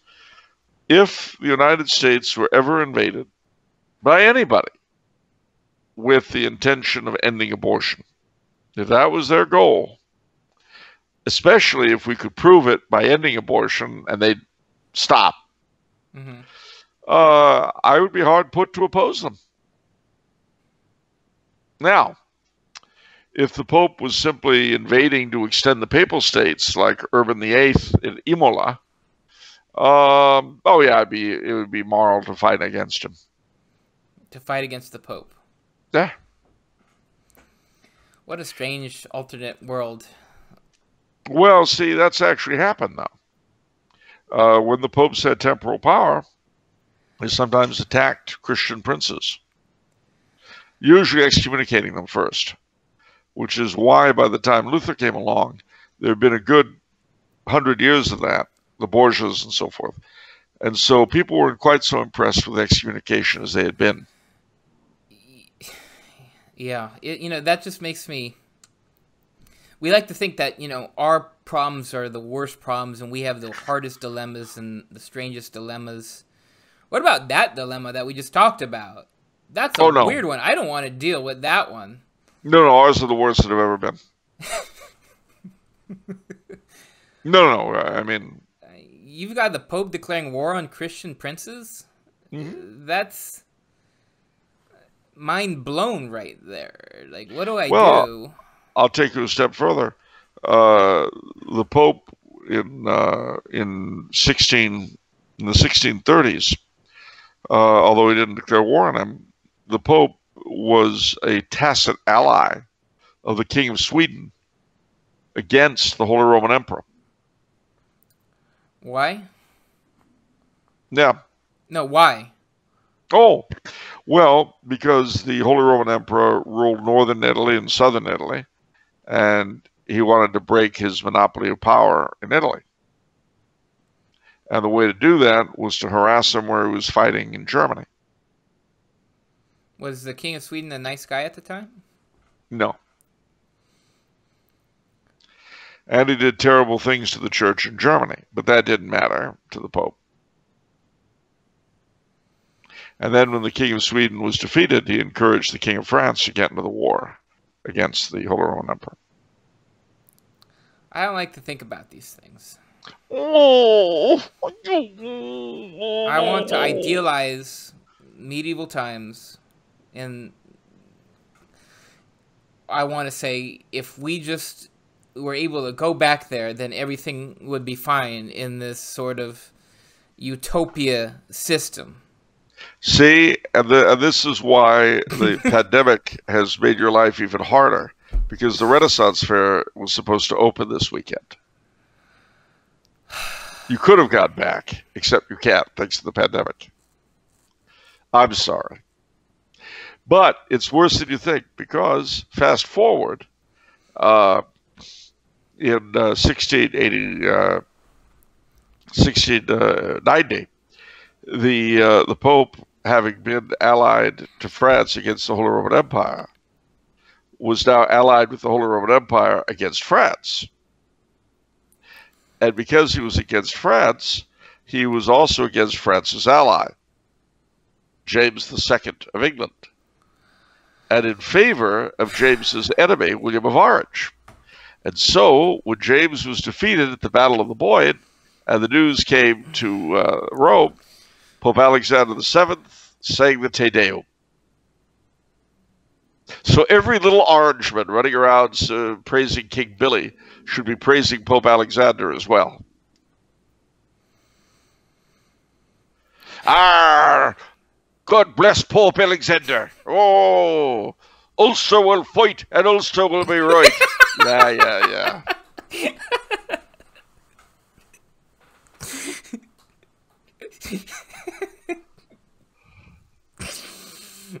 Okay. Here's to the Pope and the Orange. You know, I had a lot of fun when I was doing Star Spangled Crown in creating the great enemy of the monarchy, the orange-green lodges. Yeah. I really had a good time with that. United by a common purpose. Hatred. Hatred. Not purpose. The green hated the king because he was a king, and the orange because he was Catholic. And so they united. I've often thought that if I were ever going to do a real novel based in the world of Star Spangled Crown, I would probably have to do with some sort of espionage, etc., against the orange-green lodges. And that would be a lot of fun, you know. Yep. And of course, they'd be the villains. You know, the hero would be a stalwart inspector of the Royal Bureau of Investigation. Because you see, the orange-green lodges are also kind of mafiosic. So, you know, they make their money off narcotics and prostitution, all that. Oh, and abortion. I'd paint them in really dark terms. I don't even know, you say these words, and I picture the 18th century. I still don't even know. Well, see, that would be the fun thing, is, one of the things that makes me laugh about Western Canada is that Eastern Canada is a bit more foreign feeling than the West, but Western Canada feels very American, except that there are crowds all over the place for the royal this and the royal that. Yeah. And in a sense, it feels a bit like the world of Star Spangled Crown. Interesting. You know what I mean? Yeah. Welcome to the Royal Academy of Manitoba. We've got a royal charter here, and the Queen is actually our direct patron. Okay. You know, it's like, oh wow, it's like it feels like an alternate world where the revolution did not occur. Yeah, the Wild West where the revolution didn't occur, right? Exactly. Yeah. The Royal Canadian Mounted Police.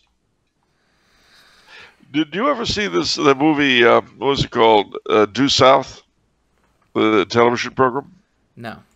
It was very funny. It's about a Mountie who, because he gets into political trouble in Canada, is sent down to Chicago, and he fights crime with a Chicago policeman. Of course, the gag is a buddy deal with this ultra straight Mountie and this Chicago Italian cop.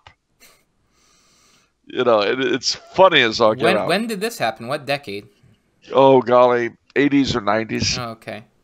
But it was funny as all get out. And one of the, look it up, Due South. One of the funniest things, though, at one point the Mountie he's tempted to fall in love with this chick.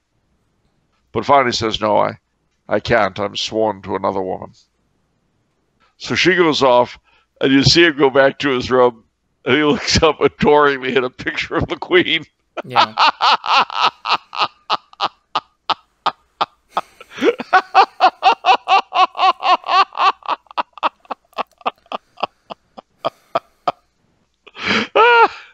It's very funny. I mean, he is such a straight-laced guy. his dog is named Diefenbaker, who was the Prime Minister of Canada. I mean, it was a Canadian show, but they played off all their own stereotypes. It was very funny. They showed it here in the States. Okay, next question. Even as evil as he was, how was Pope Stephen VI known for holding the cadaver synod against the then deceased Pope Formosus, deposed since he was Pope, and is said that the first see is charged by no one? Was the death sentence imposed on him by Pope Romanus tantamount to sacrilege or murder of a pope? Was it an excommunicable offense? Well, obviously not, because Pope Romanus did it. I mean, you might as well say, was Stephen guilty of sacrilege with Pope Formosus' corpse? You know, the Iron Age of the Church, the pornocracy as it's called, is filled with this kind of annoying conundrum. Nobody else has been able to figure it out. I can't either. Okay. Next question is from Giovanni. When was the closest time that the Catholic Church was close to evangelizing China? And how could they have succeeded from that time? Well, there was several times, the late 1500s, but the late 1600s and early 1700s, they probably came the closest under the Kangxi Emperor, who was very fond of the Jesuits. What's that? What time was that again? I missed the... about 1680 to 1720, something like that. He was the longest-lived Chinese emperor. He was around for a long time as Manchu. And very favorable to the church for most of his reign. He certainly favored the Jesuits, who had been at the court for over 100 years. Now, what happened was very sad.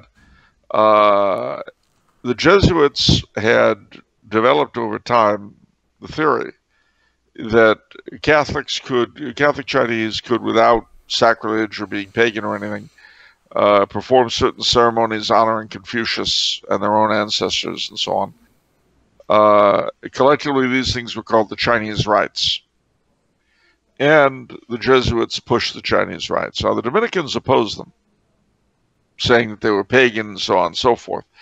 And this went up all the way to Pope Clement XI, who, in 1715, decided in favor of the Dominicans and sent an emissary to the Emperor of China, Kangxi, demanding that the Chinese rites cease and that the church in China be directly under the emissary's supervision, rather than that of the Jesuits and the Kangxi Emperor. So, and again, there are differences of opinion as to why and how this happened. Some say that Kangxi did it of his own accord. Others say that his ministers pushed him. But whatever the case, he decreed that all the Catholic missionaries were to be expelled. And that's what happened. Because of Pope Clement's ruling. Yeah. Now, interestingly, Benedict the 15th of Pius XI approved the Chinese rites in the 20th century, which by itself would indicate that there was nothing inherently wrong with them. Or maybe that is just modernist. Who knows? I know some people would say that. I'm speaking for those people. Oh, well. Okay, well, you're more Catholic than the Pope. That's good. Anyway, no, that's fine. That's good. You know,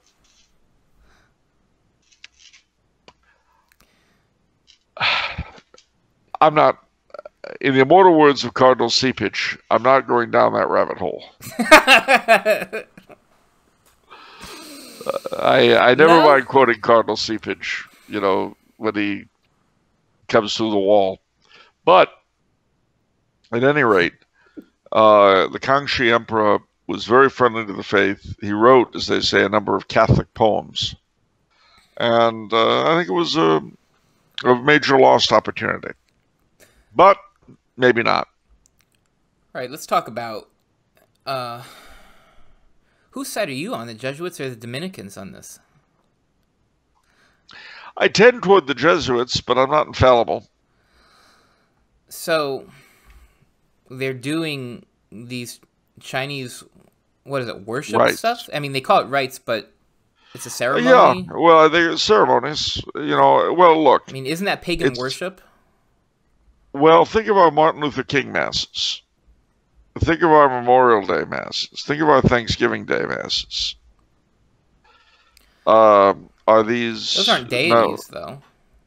Oh, well, you see, you go to the 4th of July masses, and the way they deal with the Founding Fathers. It's very similar to the way Confucius was dealt with. He wasn't worshipped. Well, you don't approve of those either, so how can you mention those? No, I don't approve of them. But the point I'm making is that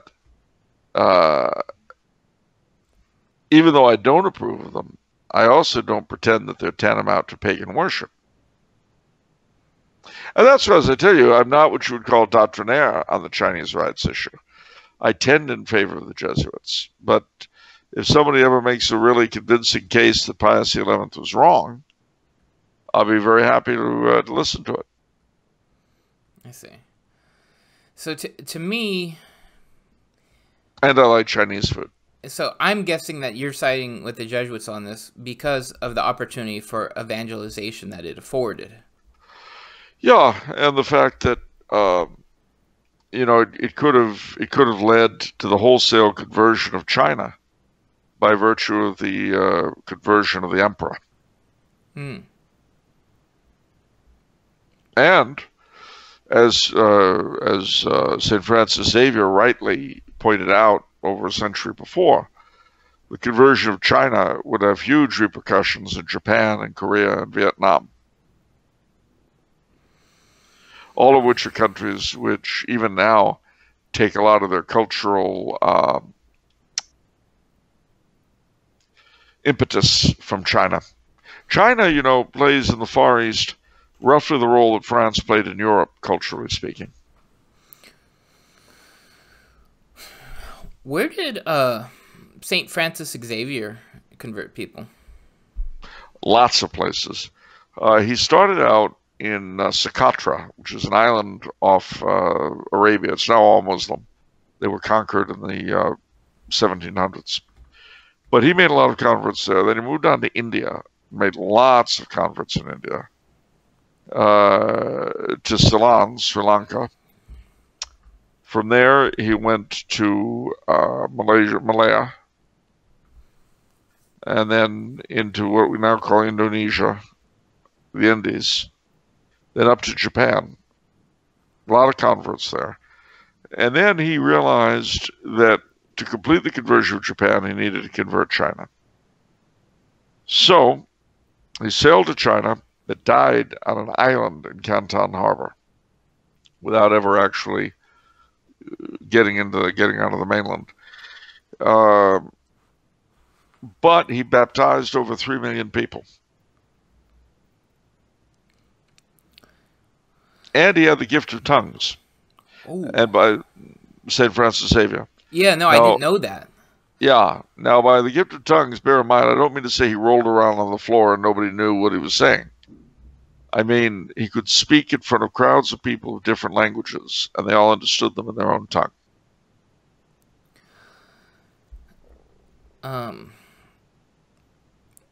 So everybody kind of knows that St. Francis Xavier is one of the most successful missionaries, if not the most successful, ever. 3 million's a lot. That's a lot. But what I was wondering is what happened? It's afterwards. Like, the whole Eastern world is not Catholic anymore.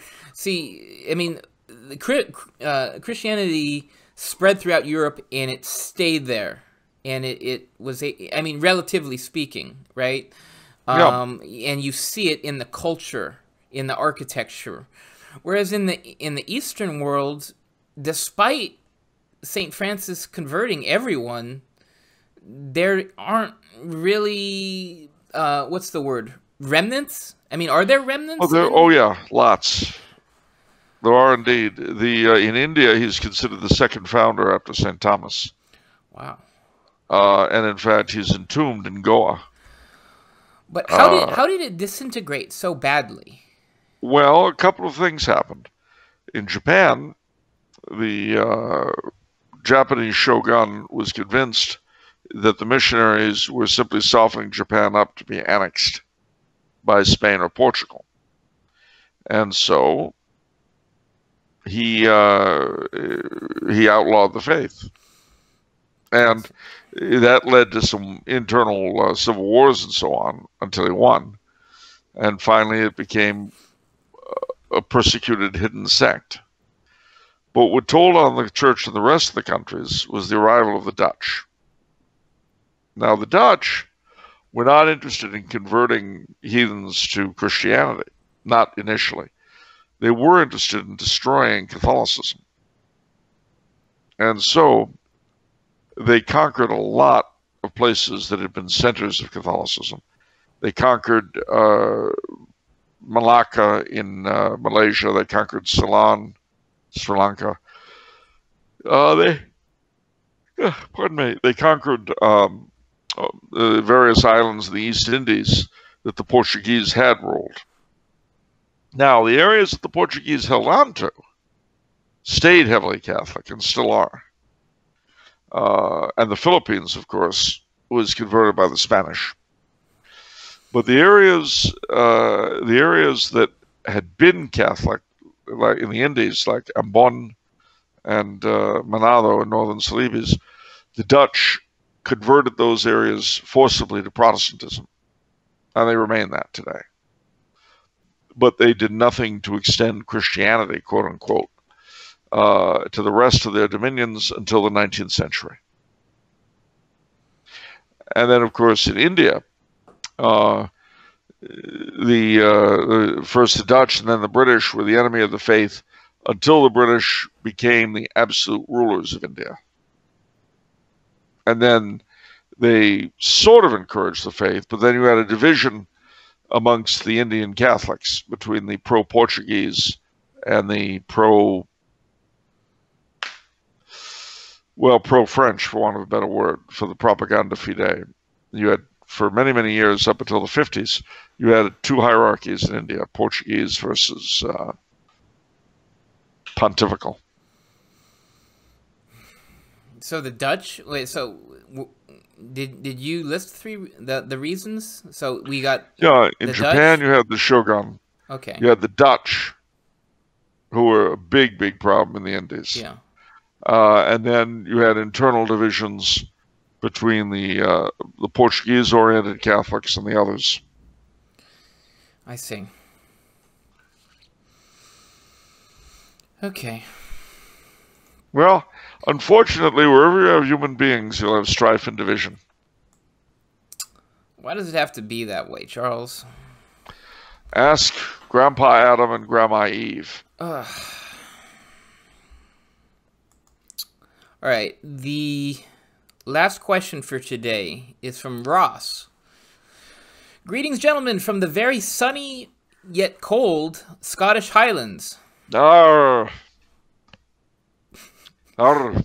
I see the wee bairn playing in the brae, fluttering among the sheep.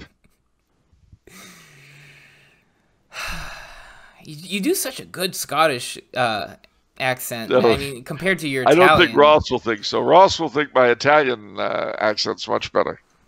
Oh, gosh. All right. If you could amend an amendable amendment, which part of the U.S. Constitution would you edit, amend, delete, or introduce? Woof. Well, I think for starters, if I were going to make the country a monarchy, of course, we'd have to alter everything having to do with the president to reflect that. But beyond that, I do a number of things. I would get rid of a lot of the later amendments. I would restore the Senate to its original constitution, that is to say, chosen by the state governments in various ways rather than elected by the by the general public. And further, I would explicitly give the right of judicial review to the Senate, rather like the Judicial Committee of the House of Lords in England, which I believe was the original intent of the founders on the one hand, but on the other hand makes a great deal of sense because the Constitution, you see, is a compact between the 50 states members. It's a contract between them. And so it seems to me that the question of whether or not something is constitutional ought to lie with the parties to that contract, rather than an appointed group of jurists who, as we know in our own time, have gone from adjudicating the law to creating it. That power needs to reside with the legislature, not with the judiciary. Wouldn't that, playing devil's advocate here, wouldn't that promote division where you have hugely different states? Yeah, not really. I mean, you'd still be stuck with majority rule. You know, and as I say, it would be reduced the way everything else is to the Judiciary Committee. They would sit as a court and make the decision. Okay. And to be honest with you, you know, such a plan would have flaws, but it would keep lawmaking where it belongs. At the states level. Yeah, and with the states, and specifically the legislative aspect of government. I would also deprive residents of the District of Columbia of their voting rights. Why? Well, their federal voting rights. Oh. D.C. would be reduced to the same status as Puerto Rico, U.S. Virgin Islands, American Samoa, Guam, the Northern Marianas. Whoa, taxation without representation, Charles. Given that we're all taxed for the upkeep of D.C., and none of us live there, I don't think that would be a smart move to invoke for them. They, like the other territories of the United States, get a lot of handouts, but they don't pay federal income tax. And that's the other thing I would take away the federal income tax from the district. Ah, okay. I feel like we were asked this question before, and there was a lot more that you said. Well, all I can add to it is that your citizenship in the United States, your full citizenship, comes from being a resident of one of the 50 United States, which is why D.C. never had voting rights until the amendment was passed in the 60s. What would you do at the Supreme Court? A good beating. I see what you're saying. Well, it would remain what it was designed to be, which is the highest court of appeal. How do you prevent it from making law, though, right? Well, what you don't do is you don't give it what's called the power of judicial review, which was arrogated to it by John Marshall. So, in other words, you can appeal all the way to the Supreme Court on a given case. And they'll find, guilty or innocent. They'll uphold an appeal or they won't. What they will not do is decide what is constitutional and what is not. If that becomes the issue, then they would kick it up to the Judiciary Committee of the Senate. I see. But then, so wouldn't that committee then basically be doing the Supreme Court's job then? Yes, indeed. But that committee would hold office at the pleasure of the states, being made up of state-appointed senators. I see. I see what you did there.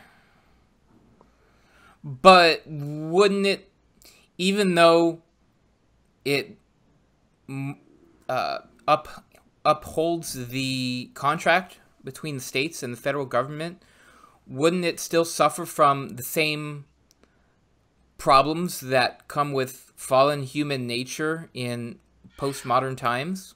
Anything you do will come with fallen human nature. I don't want that, though. Like, that's what we're trying to get at, right? Ah.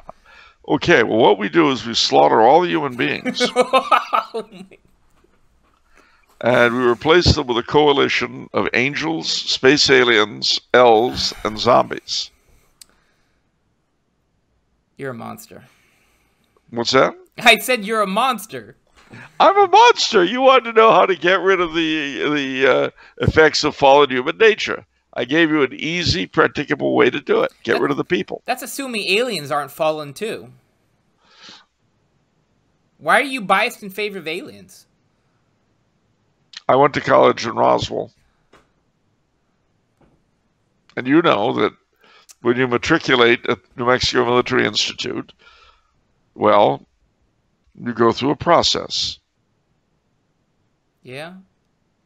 Ever since that day in 1948, one saucer crashed, the other succeeded in its mission. And ever since that day, the Institute has been a transformative experience, one might say. When you get there, you go through a process, and when you're done, well, the memories that your human arrived with are intact. You have all of those. I mean, it's really, it's as though you were him. All right, let's bring this discussion back to Earth, shall we? Let's come back to Earth. Okay. Oh, okay. So speaking. So as long as you've got fallen human nature, you'll always have limits to how perfect you can make things, but you can make things better. Now, I will say that all of the political issues we've been talking about, and you've rightly divined this, actually, there is no significant political change that will actually work all that well. Yeah. So long as the dominant ethos in this country is what it's become. Yeah. So what does that mean? It means you need a cultural change. But how does one change the culture? Well, culture is dependent upon religion. So ultimately, to arrive at better politics in this great country of ours, we have to have a better culture. How do we do that? By getting a better religion, by evangelizing, by converting the country, by making a Catholic America. That sounds hard, though. I know, it's so hard. It's so terrible. Oh.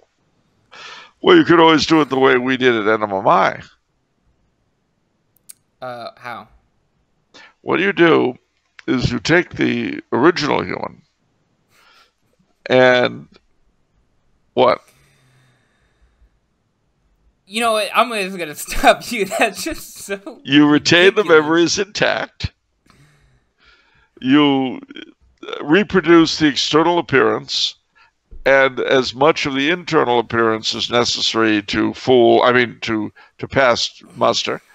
And then you send the product out into the world. His family will never know the difference because he's got all the right memories. And, you know, we've been doing this since 1948. If we could do this with the whole world, it would be a much more peaceful, much more happy planet. Not unlike our home world. God hates aliens. Obviously, it's your fallen nature that caused you to say that. If that were the case, how were we able to voyage here? Exactly. Well, you didn't give me a second to answer. Ah. It's like, well, how were mosquitoes here? You're a plague. You're a plague on mankind. You're a result of the fall. We predate you. Do you? Well, our civilization is millions of years old. How else do you think we can travel through interstellar space? You would need. That's a myth, like flat Earth. Well, it's not entirely like flat Earth. Okay, we're just playing a game of who can make up the most crazy things now. Well, yeah, but don't forget that a flat Earth would remove a lot of issues. What issues? Well, don't you ever wonder why it is you don't fall off the planet? I've never had that issue. Well, because you know why? It's because you're in the northern hemisphere. But if you've never been to Australia or to Chile, as I have, you would wonder why you didn't just fall off because you're on the bottom side of the globe. I don't mess around with that hemisphere, to be honest. But see, if the world were flat, it'd be obvious. You don't fall because there's nothing to fall. It's flat. I guess so. Yeah. See, you got to look at these things through new eyes. What does the flat Earth have that British Israel doesn't have? What? What did you say? What does the flat Earth have that British Israel doesn't have? I don't know, Charles. What? Got me. Well, I mean, you know, British Israel, the English are the 10 lost tribes, and the current royal family are the descendants of David. Now, you've got them, you've got flat Earth. So British Israel, flat Earth. What? I have to pick one? Yeah.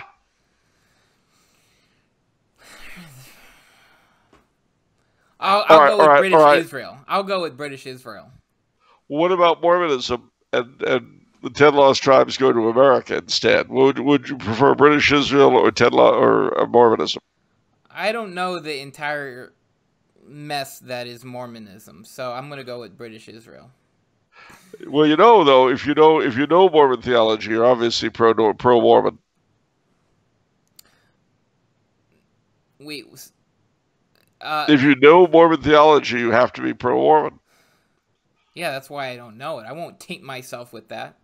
See? If you know Methodist theology, what does that mean you are? Methodist. Exactly. What if you're Episcopal? What if you know Episcopalian theology? You're definitely Episcopalian affiliate. So St. Francis Xavier was a Hindu. Oh, well, that's different. Why? Because he is... St. Francis Xavier. Yeah. I see. And you're not. Yeah. So, let me ask you, do you have as much of an obligation to convert the strange religions in your country as he did the strange religions in India and the Indies and Japan and so forth? No. How come? Because I'm just trying to do the best I can, Charles. I see. You see? So what you're saying is evangelization is not something we have to bother about. Charles, God called St. Francis Xavier to do great things, okay? And to each person his own place, right? And okay. So we can only do what we can do. You know,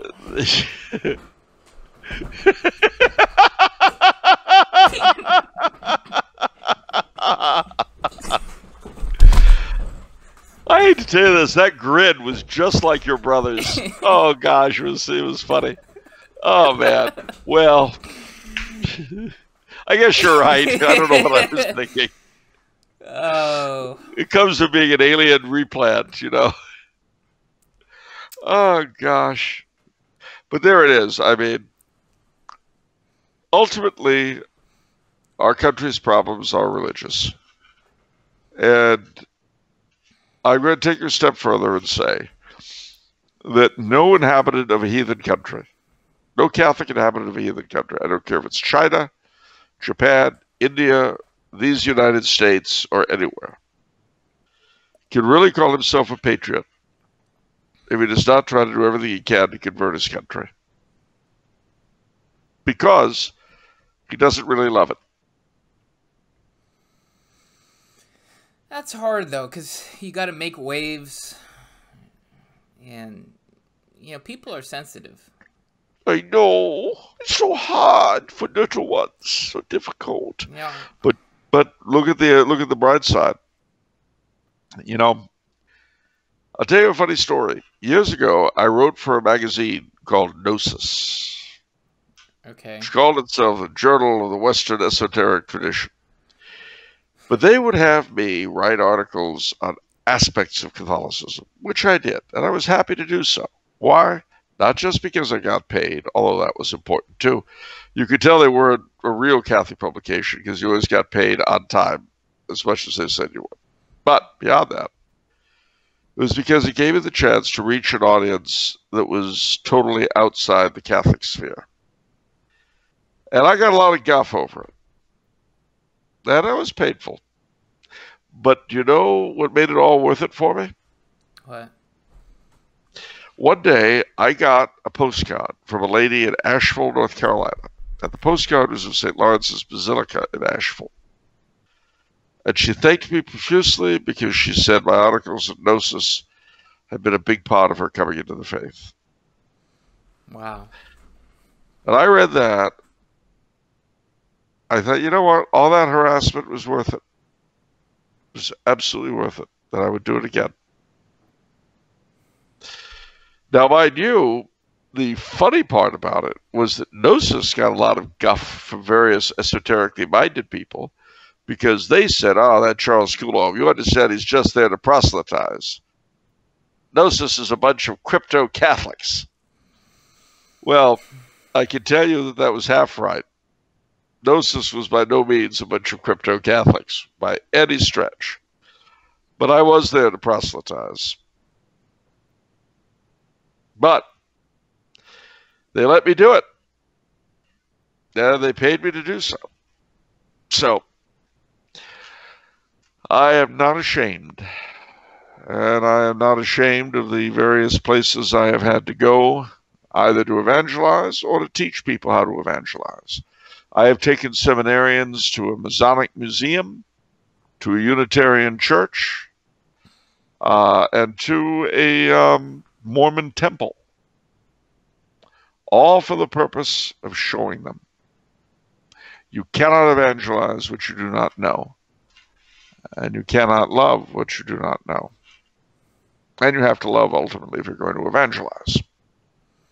Did you get more conversions that you know of in that way?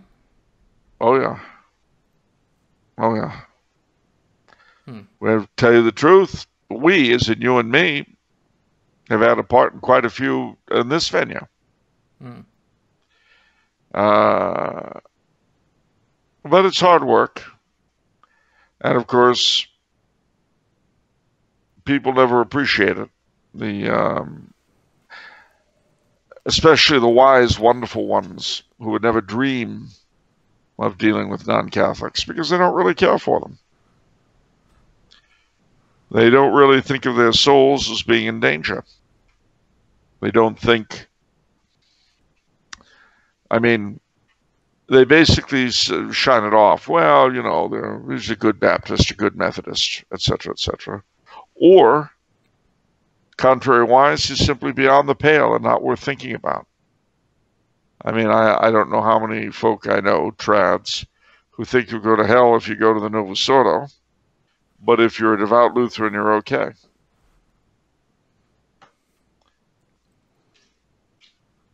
All right. But ultimately, if there's if words mean anything, there's really very little difference between Methodism, Mormonism, and the New Age. It's all false religion. All souls entangled in various things that the devout Catholic would want to rescue them from at any cost. Even if it meant people didn't like him. And that's why I feel a lot of sympathy for the Jesuits and the Chinese Rites. Now, did they go too far? Clement XI thought so. Pius XI did not. I'm probably not the best judge of who was right or wrong. I can say that I look at that and I think of the Kangxi Emperor converting to Catholicism and how different the history of the world would be had that happened. But, you know, if wishes were horses, beggars would ride. And all you could do is the best you can with what you have. And I still love Chinese food. Okay, whew, we've had a long episode, over 2 hours. So Oy. That'll do it for this episode. Remember, if you like this episode and you're not subscribed yet, hit subscribe. If you like this episode, hit that like button. And that will do it. So remember, if it's Monday, it's off the menu. And the soul you save may be your own. Not available in stores. Void where prohibited. No CODs accepted. Not an actor. Either of them. See you next time. Take care, all.